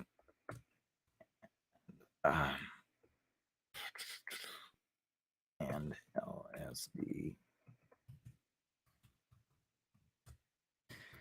It's a little bit different kind of brainwashing, right? And they drew from co-counseling and Scientology, right? There's this weird, pseudo-communist breakaway from Scientology called reevaluation counseling, started by a guy named Harvey Jackins, and they started using his brainwashing techniques at colleges, and his privilege walk and his trauma manipulation and his emotional crying fests to build workshops, woke shops, basically.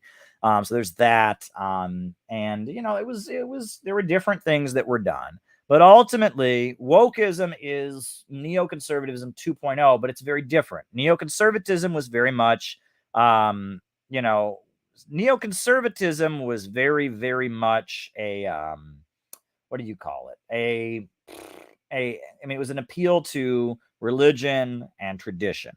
Wokeism is very much a rejection of tradition and religion, and it's more of an appeal to people's inner feelings of persecution, people's shame, people's resentments.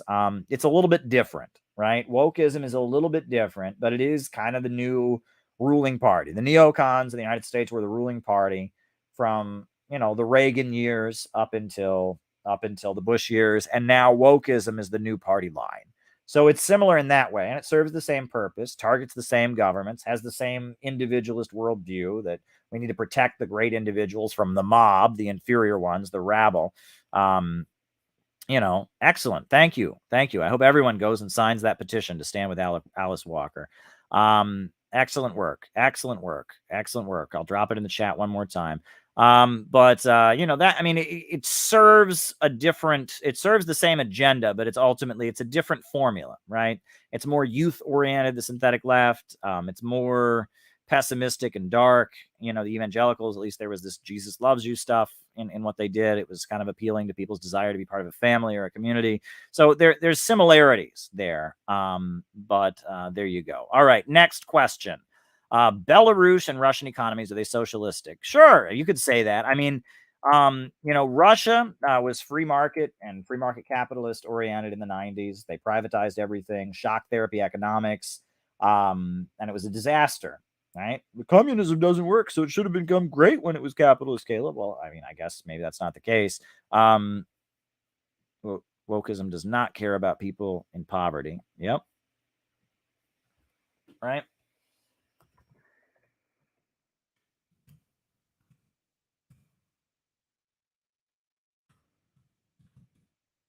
And Russia in the 90s, they had total free market capitalism. It was a nightmare. They sold off all the state enterprises to the highest bidder. And then things got better when Putin renationalized oil and gas and recentered the economy around state-controlled oil and gas. So, Russia's economy is very much centered around the government right now. Now, you could argue in some ways there are aspects of it that are more libertarian. And that's what's interesting, right? Socialism is not the redistribution of wealth. Socialism is not taxation. Socialism is not, the government gives people free stuff, right? Socialism is the means of production being organized to serve public good and not profits. And you have many things in Russia that are definitely not what we would associate with welfare states, right? For example, they have a flat tax in Russia. Did you know that? They have a flat tax. And people are like, that's not socialist. Well, actually, the main source of revenue that the Russian government has is not taxation. The main way the Russian government makes money is by selling oil and gas. So, charging a flat tax of 15% to every citizen. You pay 15%, but it's not complicated like it is here. It's not this elaborate tax code that enables Jeff Bezos to rip us off and puts the burden on the middle class. So that seems conservative. A lot of conservatives want a flat tax. But at the end of the day, when you have the government getting most of its money from oil and gas, so that's Russia, right? I would maintain that Russia is more or less a Bonapartist system. You have a very large capitalist class, but you have, a state that's kind of controlling the capitalist class that emerged amid the crisis of the 90s. You can read, there's a great article my good friend Don Corder wrote about Russia and how it's like Bonapartist kind of, so it's pretty good. Belarus is different because Belarus never had a counter-revolution. The fall of the Soviet Union happened everywhere except Belarus. Lukashenko got into office, and there were not privatizations. They never sold off the state-run enterprises. The Soviet communist unions are still there. The Communist Party is still the biggest party in Belarus, and Belarus never had a counter-revolution. Now, ideologically, there's a lot of anti-Semitism and homophobia in Belarus. Belarus is, it's obviously it's not, it's not like Western Marxism, and there's kind of a socially conservative edge to their Marxism, but Belarus is at this point, it still has the Soviet economic system in a lot of ways. There's been some reforms and market reforms, but largely Belarus's economy is much closer to the Soviet Union. And there was never like a counter-revolution. You never had a situation where the capitalists went in and took it apart. So that's the situation there. So there you go. All right. Wokeism is an attempt to revive the progressivism of the bourgeoisie. No, it's just a mechanism. It's just a Bonapartist maneuver on one faction of the ruling class, the ultra rich, the ExxonMobil and Silicon Valley, Jeff Bezos, Bill Gates.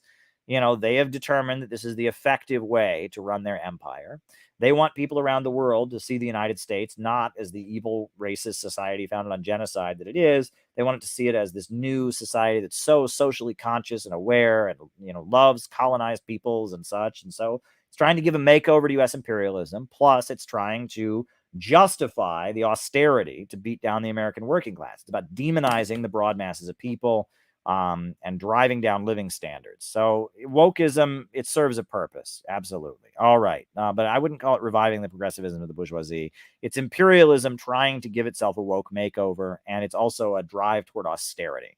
What percentage of the workforce is unionized? It's less than 10%. And most of those workers that are unionized are government employees. The union movement in the United States is weaker than it's been in a long time. It's less than 10% of the U.S. working class that are in unions, and those that are tend to be teachers or federal government employees or state government employees. Very few of them are workers involved in production or selling their labor to a capitalist. It's outrageous, the state of the labor movement in the United States. It's particularly bad. And it's because of ideology. Ultimately, the labor bureaucracy, because it believes in capitalism, because it does not have the understanding that the people that built the labor movement had, which is that ultimately the workers can overthrow the bosses. We can have an economy organized to serve the people, not the profits of a wealthy few. The workers can own the mills and the banks and the factories, right? It's because they don't have that ideology, because they're dominated by the idea that, you need the bosses. The Wobblies, they used to chant, "We don't need the bosses need us. We don't need the bosses need us." Well, that's the ideology that built the labor movement, right? If you have that perspective, if you've got this, you can do amazing things like Chris Smalls. But if you don't have that, right, if you're a bit too busy reading Settlers, you don't. So there you go. All right. Florida Don't Say Gay bill. Well, I want to give a shout out. I had a great conversation with someone today. Shout out to that person. I don't know if they want their name out there because, not everyone wants everything out there. But I was talking to this person about this, and they said that, they heard me talking about the Don't Say Gay bill in Florida and me saying that basically I don't think it's so bad. And they said, you're right about that. But a lot of people are linking the Don't Say Gay bill in Florida, which I don't have a problem with, to this law in Texas. And that's a good point. The law in Texas, that's problematic. The law in Texas basically says that the medical decisions of transgender young people are not between them, their parents, and their doctors. Suddenly the government's involved. Well, that's wrong, right?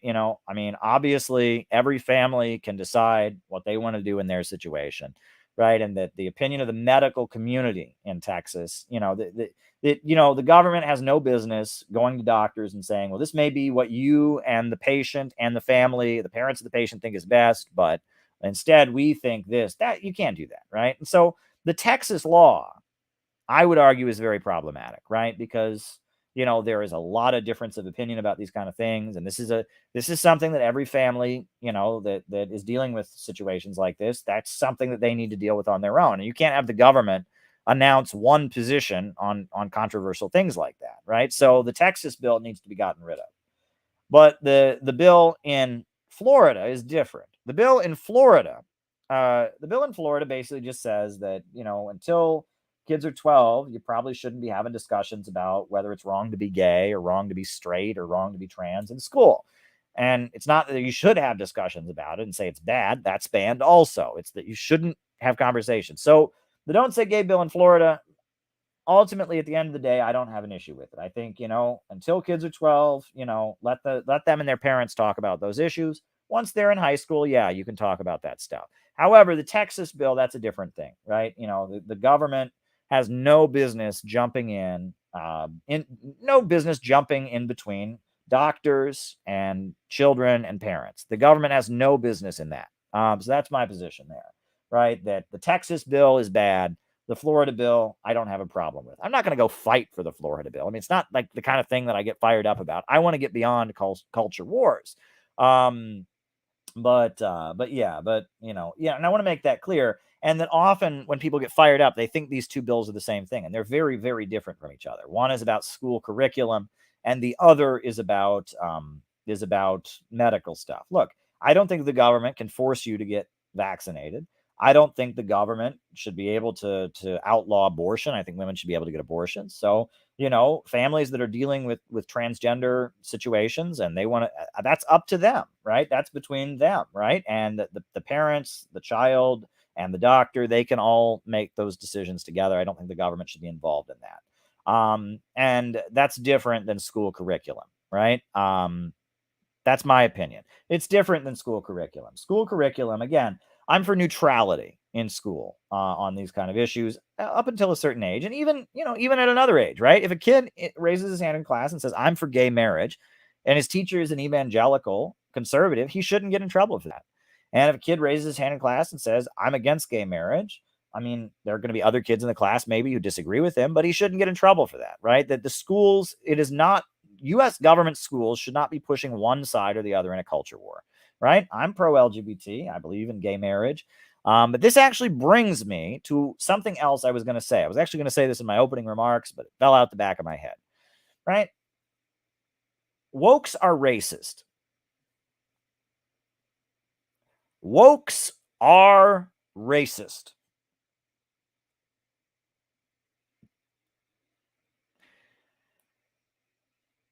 Wokeism is racist. It is racist. It's racist. Now, why is it racist? You're like, Caleb, that can't be racist. They're the ones always calling everybody racist. They think everyone's racist. It can't be racist. You can't say that wokeism is racist. Caleb, you can't say. Yes, I can. Yes, I can. You know why? I want to tell you a story. few months ago, I tweeted, this is what I tweeted. This is what I tweeted. I said, if you are opposed to abortion and gay marriage, I might vehemently disagree with you, but you're still my comrade. And that's what I said. And immediately all the wokes jumped on me. How dare you? Oh my God, you're willing to work with people. And one of the things I kept seeing over and over and over again, people were tweeting at me, of course a white male would say that. Of course a white man would say that. Folks, they did a poll in 2019. You know what percentage of the African American community supports gay marriage? 51%. 51% of African Americans support gay marriage. So almost half, 49% of African Americans are against gay marriage. So basically, these people are saying that half of black people in the United States, I am not allowed to call my comrade. Half of the black people in America, I am not allowed to call them my comrade. 51% of African Americans support gay marriage. That was in 2019. So 49% don't. So I am required by these wokes to never call half of African Americans my comrade. That sounds pretty racist to me. Another thing, what is the highest percentage of unvaccinated people? African Americans. African Americans are the largest ethnic group among, they're not the largest ethnic group, but they're in percentage, right? There are more black people by percentage who are not vaccinated than there are white people, than there are other ethnic groups. Why do woke people suddenly think only white men are against gay marriage? More white people are for gay marriage by percentage than black people are. More white people are vaccinated. You know, there's less of a percentage of white people that are unvaccinated than there is of black people. And why do they live in this alternate world where anything they consider to be bad is associated with whites and men, and anything they consider to be good is associated with people of color, right? There are white people who are against gay marriage. There are black people against gay marriage. I'm not going to put that tweet on there. Corvega, I'm not going to, you know, but, you know, but among the wokes, there's a kind of racism, or the data is there. There are many socially conservative black people. There are many socially conservative Latino people.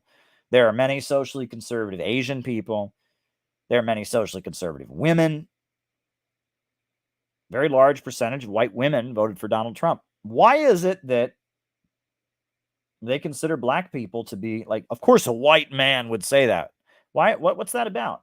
Because in their minds, if they deem you to be oppressed, you're not a person anymore.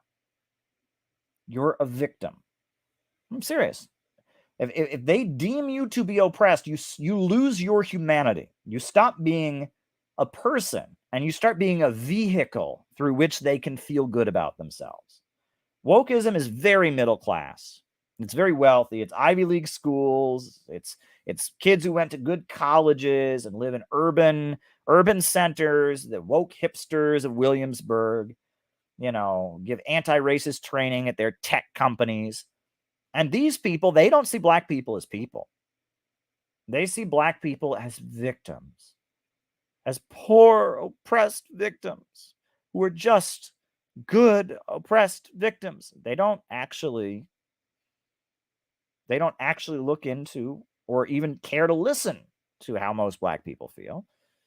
The same with Latinos, the same with Asians. They see these people as a vehicle through which they can make themselves feel good about themselves. That's what they think. And so, yeah, they're very racist. And that's why they're viciously going after Alice Walker right now. Because she is a woman of color who has stood up to her oppression, has written an amazing novel exposing the oppression of black women, and has stood with Palestine and stood with Cuba. And she's not somebody they can just use to make themselves feel better. She actually takes real stands. She thinks for herself. She stands against their system. She questions the status quo. She's an anti-war activist. She endorsed Jeff Mackler for president in 2020, for goodness sakes. And that's why they hate her, because they want AOC. They want AOC who will make them feel comfortable in their woke white guilt narrative. They don't like Alice Walker. They want AOC. AOC is a woman of color who will always say the things that they want to hear and make them feel like they're good people for voting to them. That's what they want.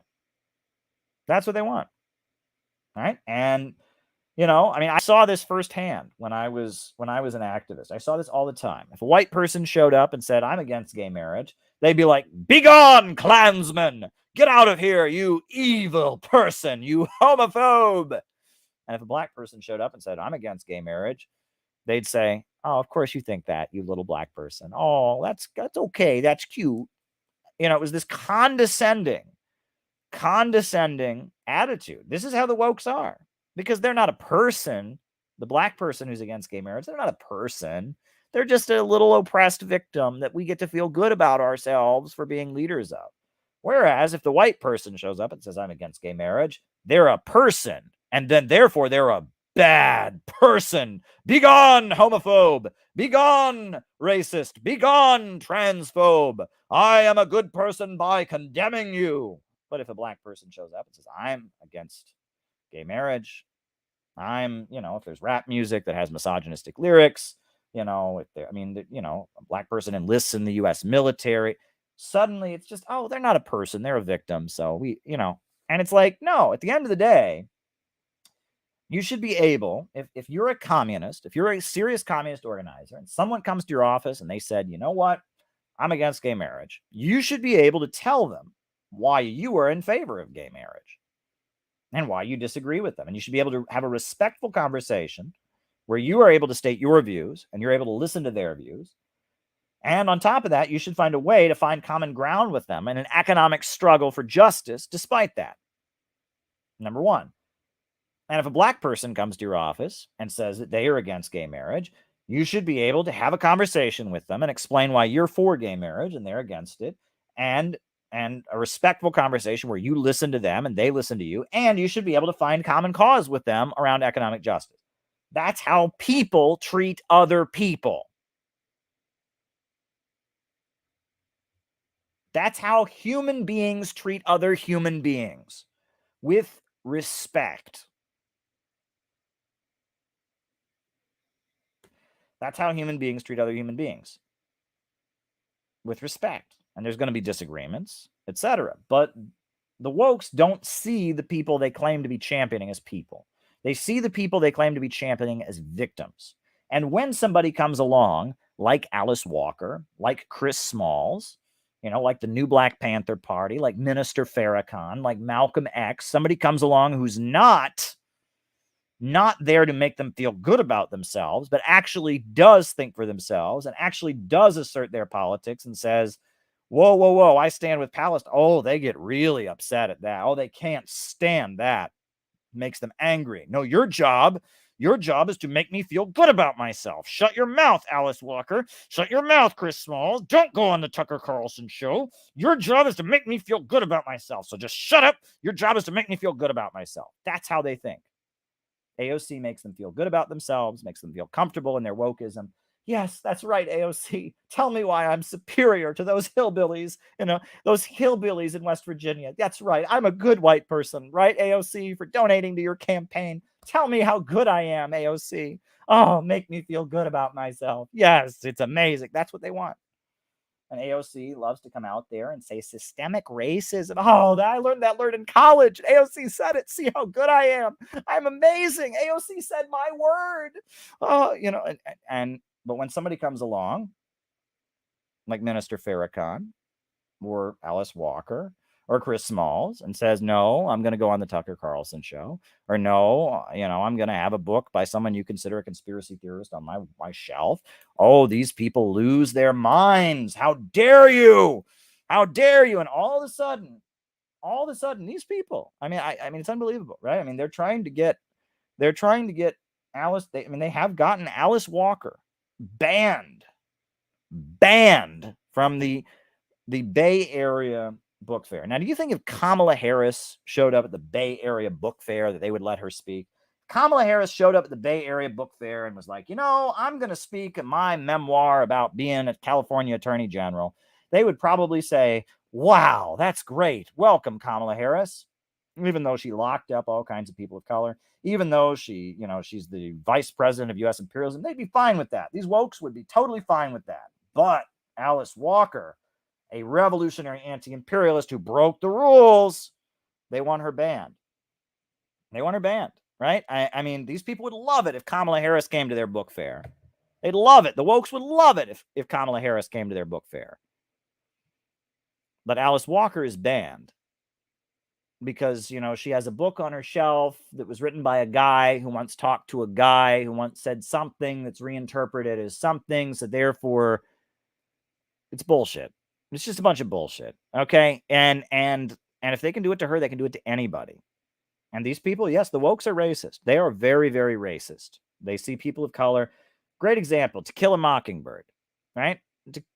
I've ranted about that. Go watch my video on To Kill a Mockingbird. Go watch it. I'll post it in the chat right now. It's a great example of it. To Kill a Mockingbird is full of this, right? But To Kill a Mockingbird is the wokest novel that really encompasses this condescending view. All the black people in To Kill a Mockingbird are poor, oppressed victims. All the working class whites are all a bunch of racist white trash, and the hero is a wealthy lawyer, Mr. Atticus Finch, who out of the goodness of his heart is trying to get them rednecks to give up their hatred and just stop being so hateful. It's the rich people that are trying to hold back those evil, poor, racist whites against those poor, helpless victims who could never fight for their own rights, the black people. It's ridiculous, right? Whereas at the end of the day, the way the Communist Party fought racism, the way this guy fought against racism, was by going to the South and showing how racism hurt all workers and winning white workers to see that standing up for black people, opposing Jim Crow, would benefit the class struggle, not appealing to guilt, not shaming white workers, but saying that the Jim Crow segregation and the oppression of black people hurt all workers, and it was in the economic interests of black workers and white workers to stand together against the bosses.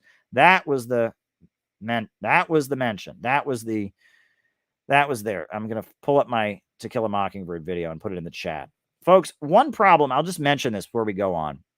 One big problem that we have on this channel is that I can't post that many videos. I stream so much. And if I post a video every day, it's funny. People don't talk about this, but I've realized you can talk about YouTube on YouTube. There's no one who's like, don't talk about YouTube business on YouTube. It's not like that, right? It's not like that at all. But so here's the problem that I'm having, right? I'm just going to be real with you all.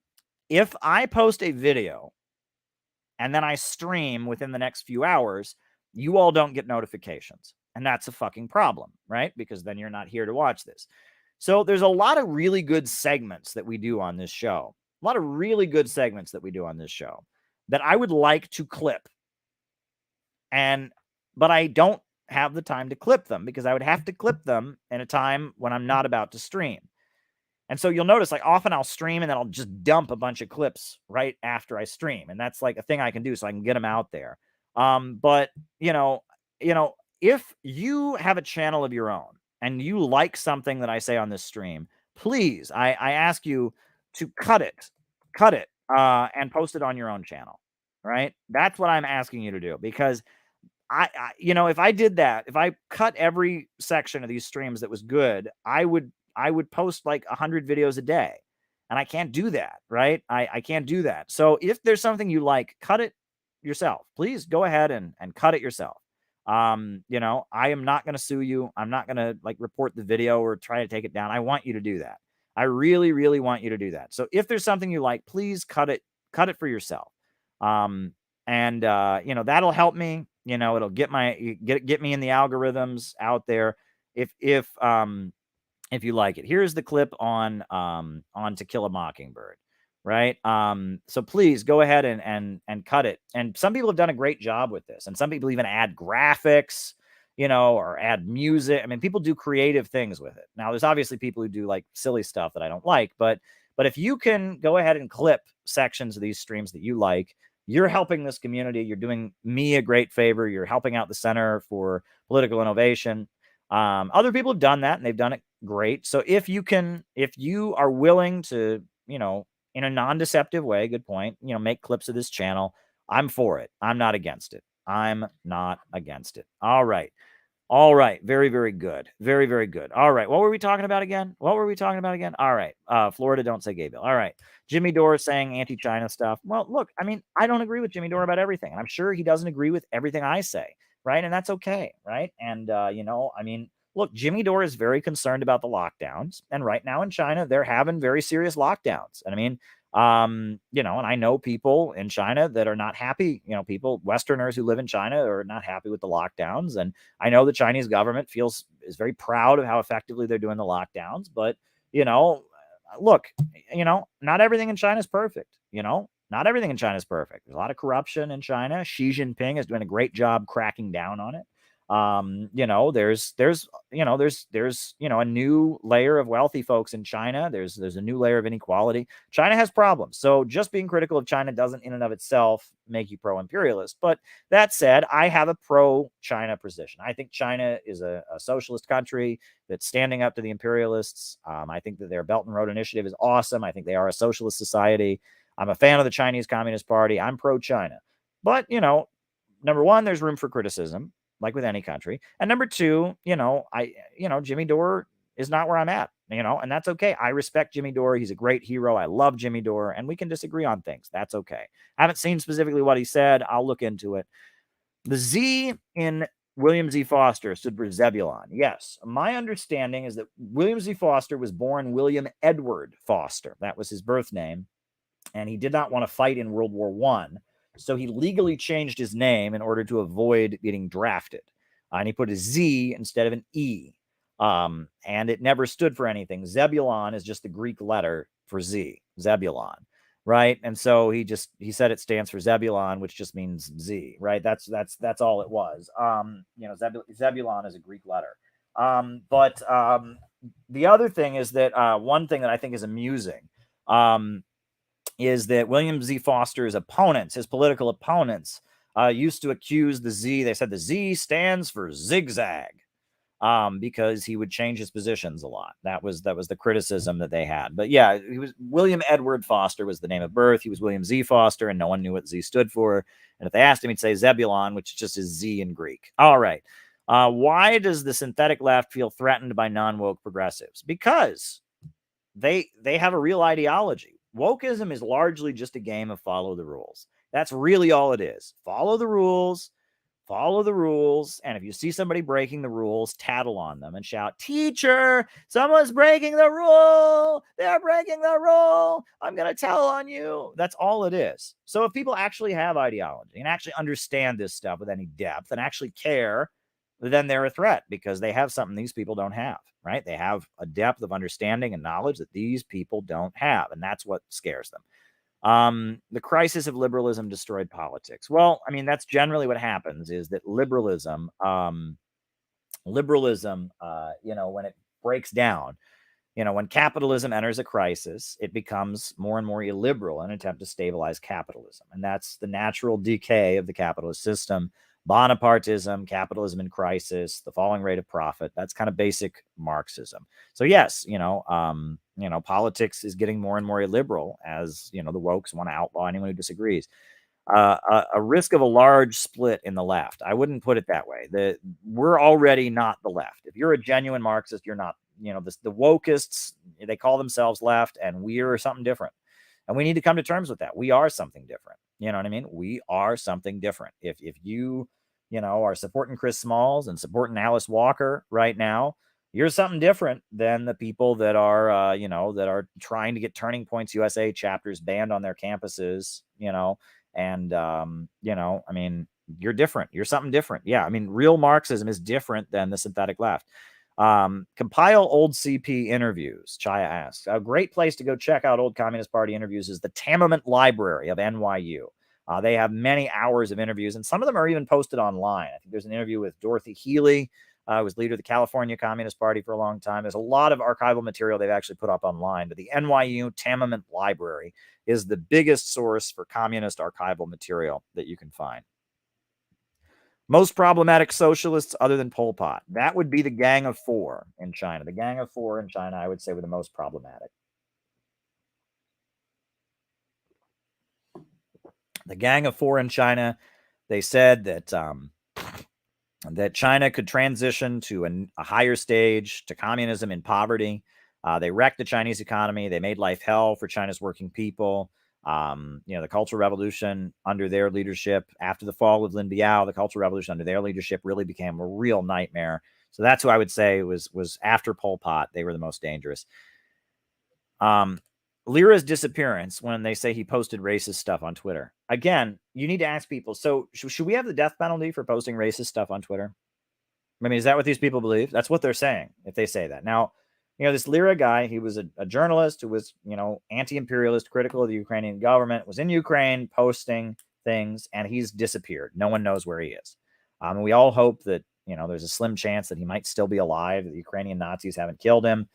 And he's on our side, and he's been mercilessly killed, and that shows how ruthless these Ukrainian fascists are. I mean, we don't know his fate at this point, when these people say he posted something racist on Twitter, again, do we have the death penalty for that? Do we? I mean, do we have the death penalty for that? I mean, and it's weird, it's very similar to when, when the police would kill somebody and then they say, oh, well, he smoked weed when he was in college. Oh, doesn't matter. Doesn't matter. Right. And it's like, so, okay, so this guy who was doing bold anti-imperialist reporting from the streets of Ukraine, telling the truth about what's going on, has been disappeared and killed, apparently, we don't know yet, by the Ukrainian secret police. And that's okay, because he supposedly posted something on his Twitter that is racist. I mean, that takes a special kind of insanity, right? I mean, that takes a special kind of insanity to believe that. Somehow, we don't have the death penalty for posting racist things on your Twitter. And that shows you how really, really evil, the synthetic left is, right? Meanwhile, the Ukrainian Nazis, who they all support, say racist things all the time. Look what the Ukrainian Nazis are doing to Roma people, right? The people that they're like taping to lampposts and painting their faces green. And look at the horrendous torture. I can't show it on this channel or the videos will be tagged and it'll be taken down. The woke left is going all in now and cheering for death squads and neo-Nazi death squads that are taping people to lampposts and painting their faces green and torture. I mean, they're doing all these evil things, and they're okay with that because Russia is bad, and I guess that it's okay that Lira got killed, maybe even tortured to death. That's all okay with them because we decided a way to label him racist, right? Just like, Alice Walker can have written The Color Purple, can be an amazing novelist and fighter for women, etc. And it's okay to ban her because she had a book by somebody who, you know what I mean? That's how evil the woke left is. That is a great example, right? They're trying to destroy Alice Walker. They're dumping on Chris Smalls, and now they say that Gonzalo Lira, a brave journalist who was reporting the truth from the ground in Ukraine, they're saying it's okay. It's okay that he's been murdered by Ukrainian Nazis because, this is how evil these people are. Fascists. These people are fascists. I mean, that's what these people are. They are fascists. I mean, if you don't realize that wokeism is the new fascism right now, your head is under a rock. Wokeism is the new fascism. Next question. put together a reading list. Many people that are fans of this program have actually done that. All right, Zhou Enlai. Okay, all right. Okay, Zhou Enlai during the Cultural Revolution. Zhou Enlai during Revolution. All right, I wrote it down.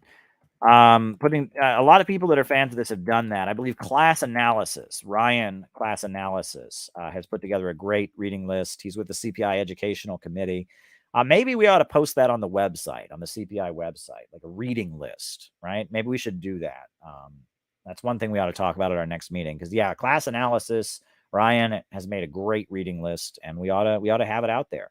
So there you go. There you go. All right. All right. Next question. CIA and LSD in the Vietnam era. Well, Project MK Ultra is documented fact that the CIA had a program for promoting drugs in leftist spaces. They were doing experiments with mind control and LSD.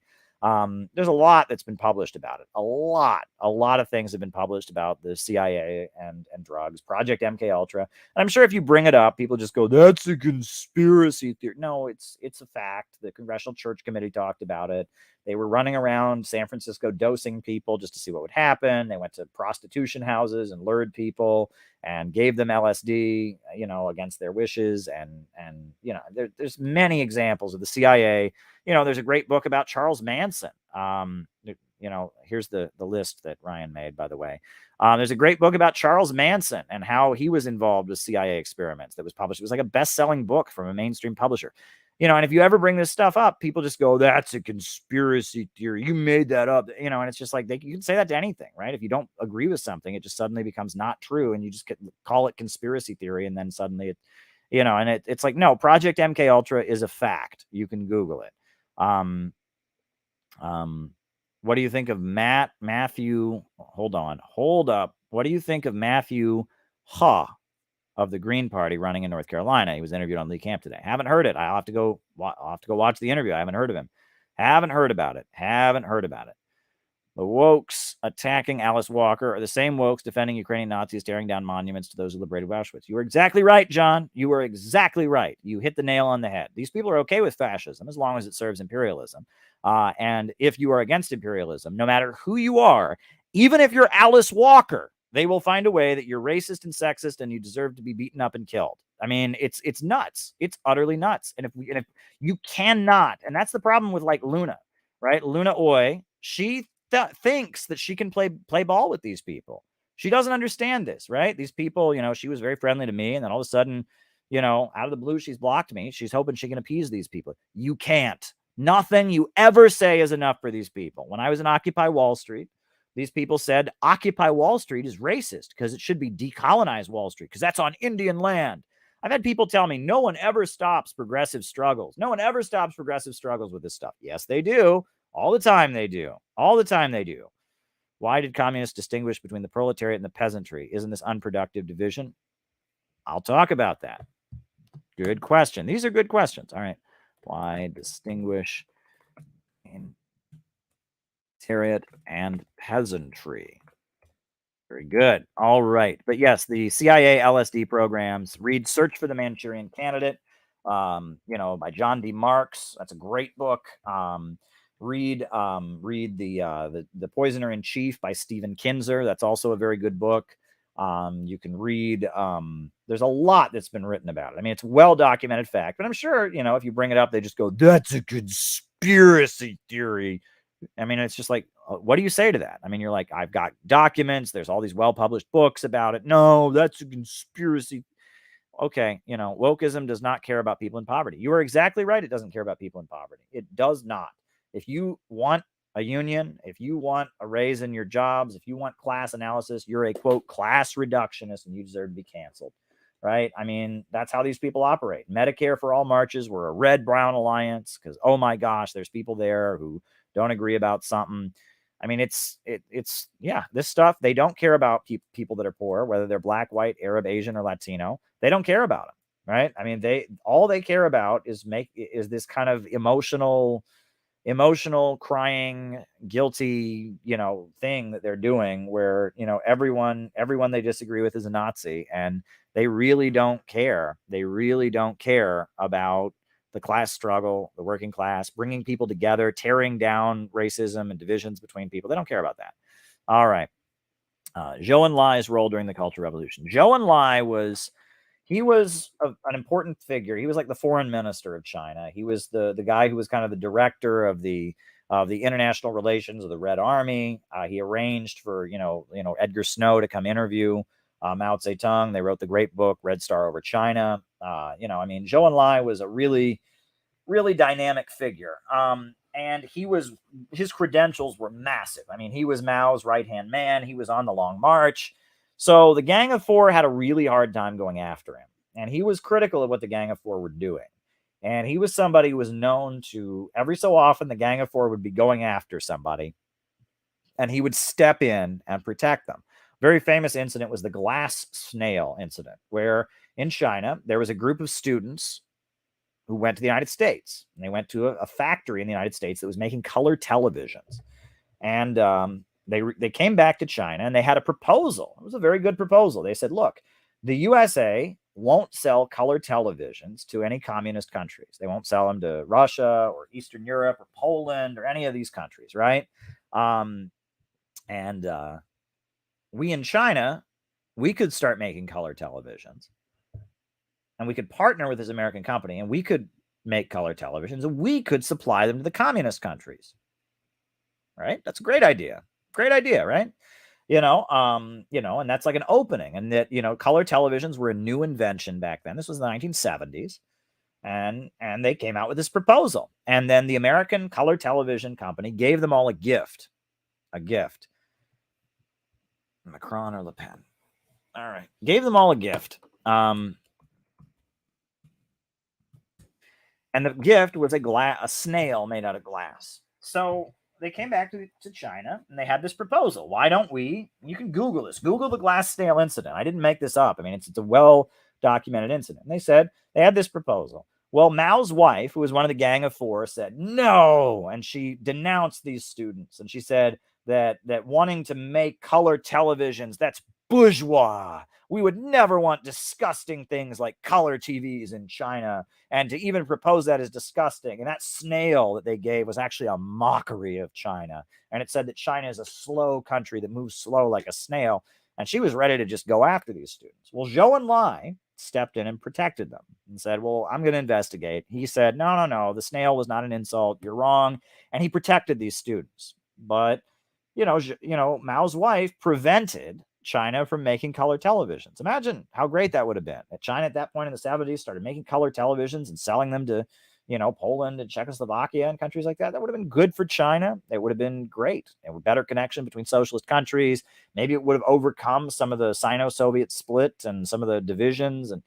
But that was an incident. And when Zhou Enlai died, his memorial became like a riot.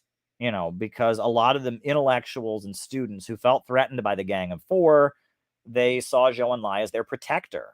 And when he died, they rioted. And there was an anti-communist riot at his memorial. Well, Zhou Enlai was not an anti-communist, but the Gang of Four was so horrible that many of the students who, the intellectuals, the engineers, the college professors, people like that were being protected from the Gang of Four, they were turning against communism because they thought the Gang of Four were communists. And that's why when Deng Xiaoping arrested the Gang of Four, that was a great moment because it showed you can have socialism and have engineers and such.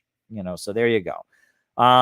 Why distinguish between the proletariat and the peasantry? Well, I mean, first of all, when you say working people, that refers to peasants, that refers to small business owners. Working people are people who live by their labor, whether it's their labor of their small business, whether it's their labor as a peasant, or their labor as a proletarian. The proletariat refers to those with nothing to sell but their labor power, whereas the peasantry refers to the feudal relationship of those who live on the land and pay rent and taxes to a landlord, but then try to keep what's left over. And that they are two different historical formations, right? One is a group of people who work the land, pay an obligation, and then live off their surplus. Whereas the wage worker, the proletarian, rents themselves out to their boss, for a wage, right? And there's a difference.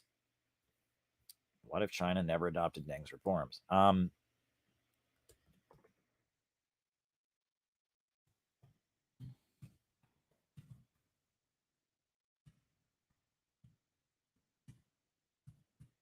And there's a difference. I mean, these are two distinct historical groupings, right? That, the peasantry in a lot of cases, well, I mean, there's a lot of different aspects of the peasantry, but ultimately the peasantry wants to topple feudalism and become a capitalist, right? They want their own land, and with their own land, they want to start making profits. Whereas the proletariat, their ultimate aspiration is to seize the means of production. So there are differences between the two classes ultimately. They have a different historical mode. The peasantry in Europe, Thomas Munzer and people like that, they toppled feudalism, and created capitalism largely, right? Whereas the proletariat wants to topple capitalism and create socialism. So the peasantry, where it still exists, which it doesn't exist in very many places, there aren't many peasants these days, right? There's not, feudalism has been overturned in most of the world at this point, but the peasantry largely wants to create capitalism because that is their historical necessity, right? They seek to, instead of renting the land, they want to have their own land and then be a capitalist. So there you go. And a lot of times communists are the ones who enable them to do that. That's the new democracy, land redistribution, etc. All right, Macron or Le Pen? Well, look, I wouldn't vote for either of them, right? Macron is the mainstream and Le Pen is the right-wing opposition. Le Pen would be better for anti-imperialism. I'll just be real about that. But at the same time, I mean, she's done and said a lot of things that are horrendous, and there's a lot of things about her that I would never endorse. And if I were to vote for Macron, or if I was to vote for Le Pen, I would be giving my endorsement to that. That's why I never voted for Trump. In a lot of ways, Trump was better than what's there now, but I didn't vote for him because I would be endorsing his anti-immigrant policies, his anti-Muslim policies, his attack on Iran, his support for Israel, his support for police brutality. So it's one thing to say that there might be differences, but in some ways, Le Pen, in terms of the global crisis that we're facing right now, Le Pen seems to be slightly better, but that doesn't mean you should vote for her. So there you go. There you go. All right. What if China never adopted Deng's reforms? Then it's most likely the Communist Party would have been overthrown. That intellectual layer of people, you would have had what happened in Eastern Europe, which is that intellectual group that felt stifled, that felt persecuted. They basically would have, been utilized to overthrow socialism. And, the Tiananmen events in 1989 and elsewhere, they would have led to the overthrow of socialism. But it was Deng Xiaoping's reforms that won the intellectuals and the engineers and the scientists and professors and people like that back to socialism. And that was the thing. It won back their loyalty. So those people became loyal to the party again. And that's what changed.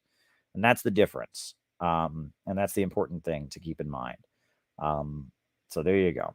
All right. All of those were very good questions. And now I think we're going to end. But yeah, like I said, if you want to, let me just end by, I'll throw this out there one more time. We really do need people to join the Patreon. We're going to reinvent how we do things, especially if we end up facing a lot more tech censorship. So if you want to help us out, I would encourage you to join the Patreon community. I'm sending that out. We need people to join the Patreon community. So there you go. That's what we need. And someone says I have a Hello Kitty book. Do I? It's probably my wife's. This is my wife's shelf over here, and she works with kids and stuff. So that's probably what that is. Is there a Hello Kitty book here somewhere? I don't see it. Where's the Hello Kitty book? I don't see it. Thoughts on the Vietnam communist system versus China. That's going to have to wait until next time. I'm not seeing the Hello Kitty book. I think you might have made that up, good sir. But maybe I'm wrong. I'm looking for it on the screen. I'm not seeing it. But it's something my wife would have. I mean, she works with kids and, kids like Hello Kitty, right? There you go. There you go. All right. All right, folks. I'll have to answer that question another time. All right. Next question. We're done.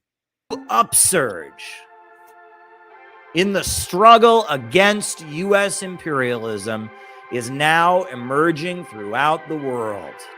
Ever since World War II, U.S. imperialism and its followers have been continuously launching wars of aggression. But the people of various countries have been continuously waging revolutionary wars to defeat their aggression. And while the danger of a new world war still exists, And the people of all countries must get prepared. Revolution is the main trend in the world today.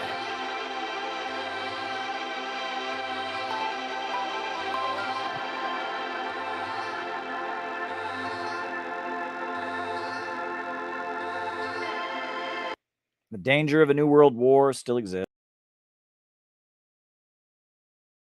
Revolution is the main trend in the world today. Good night. Good night, folks. Good night.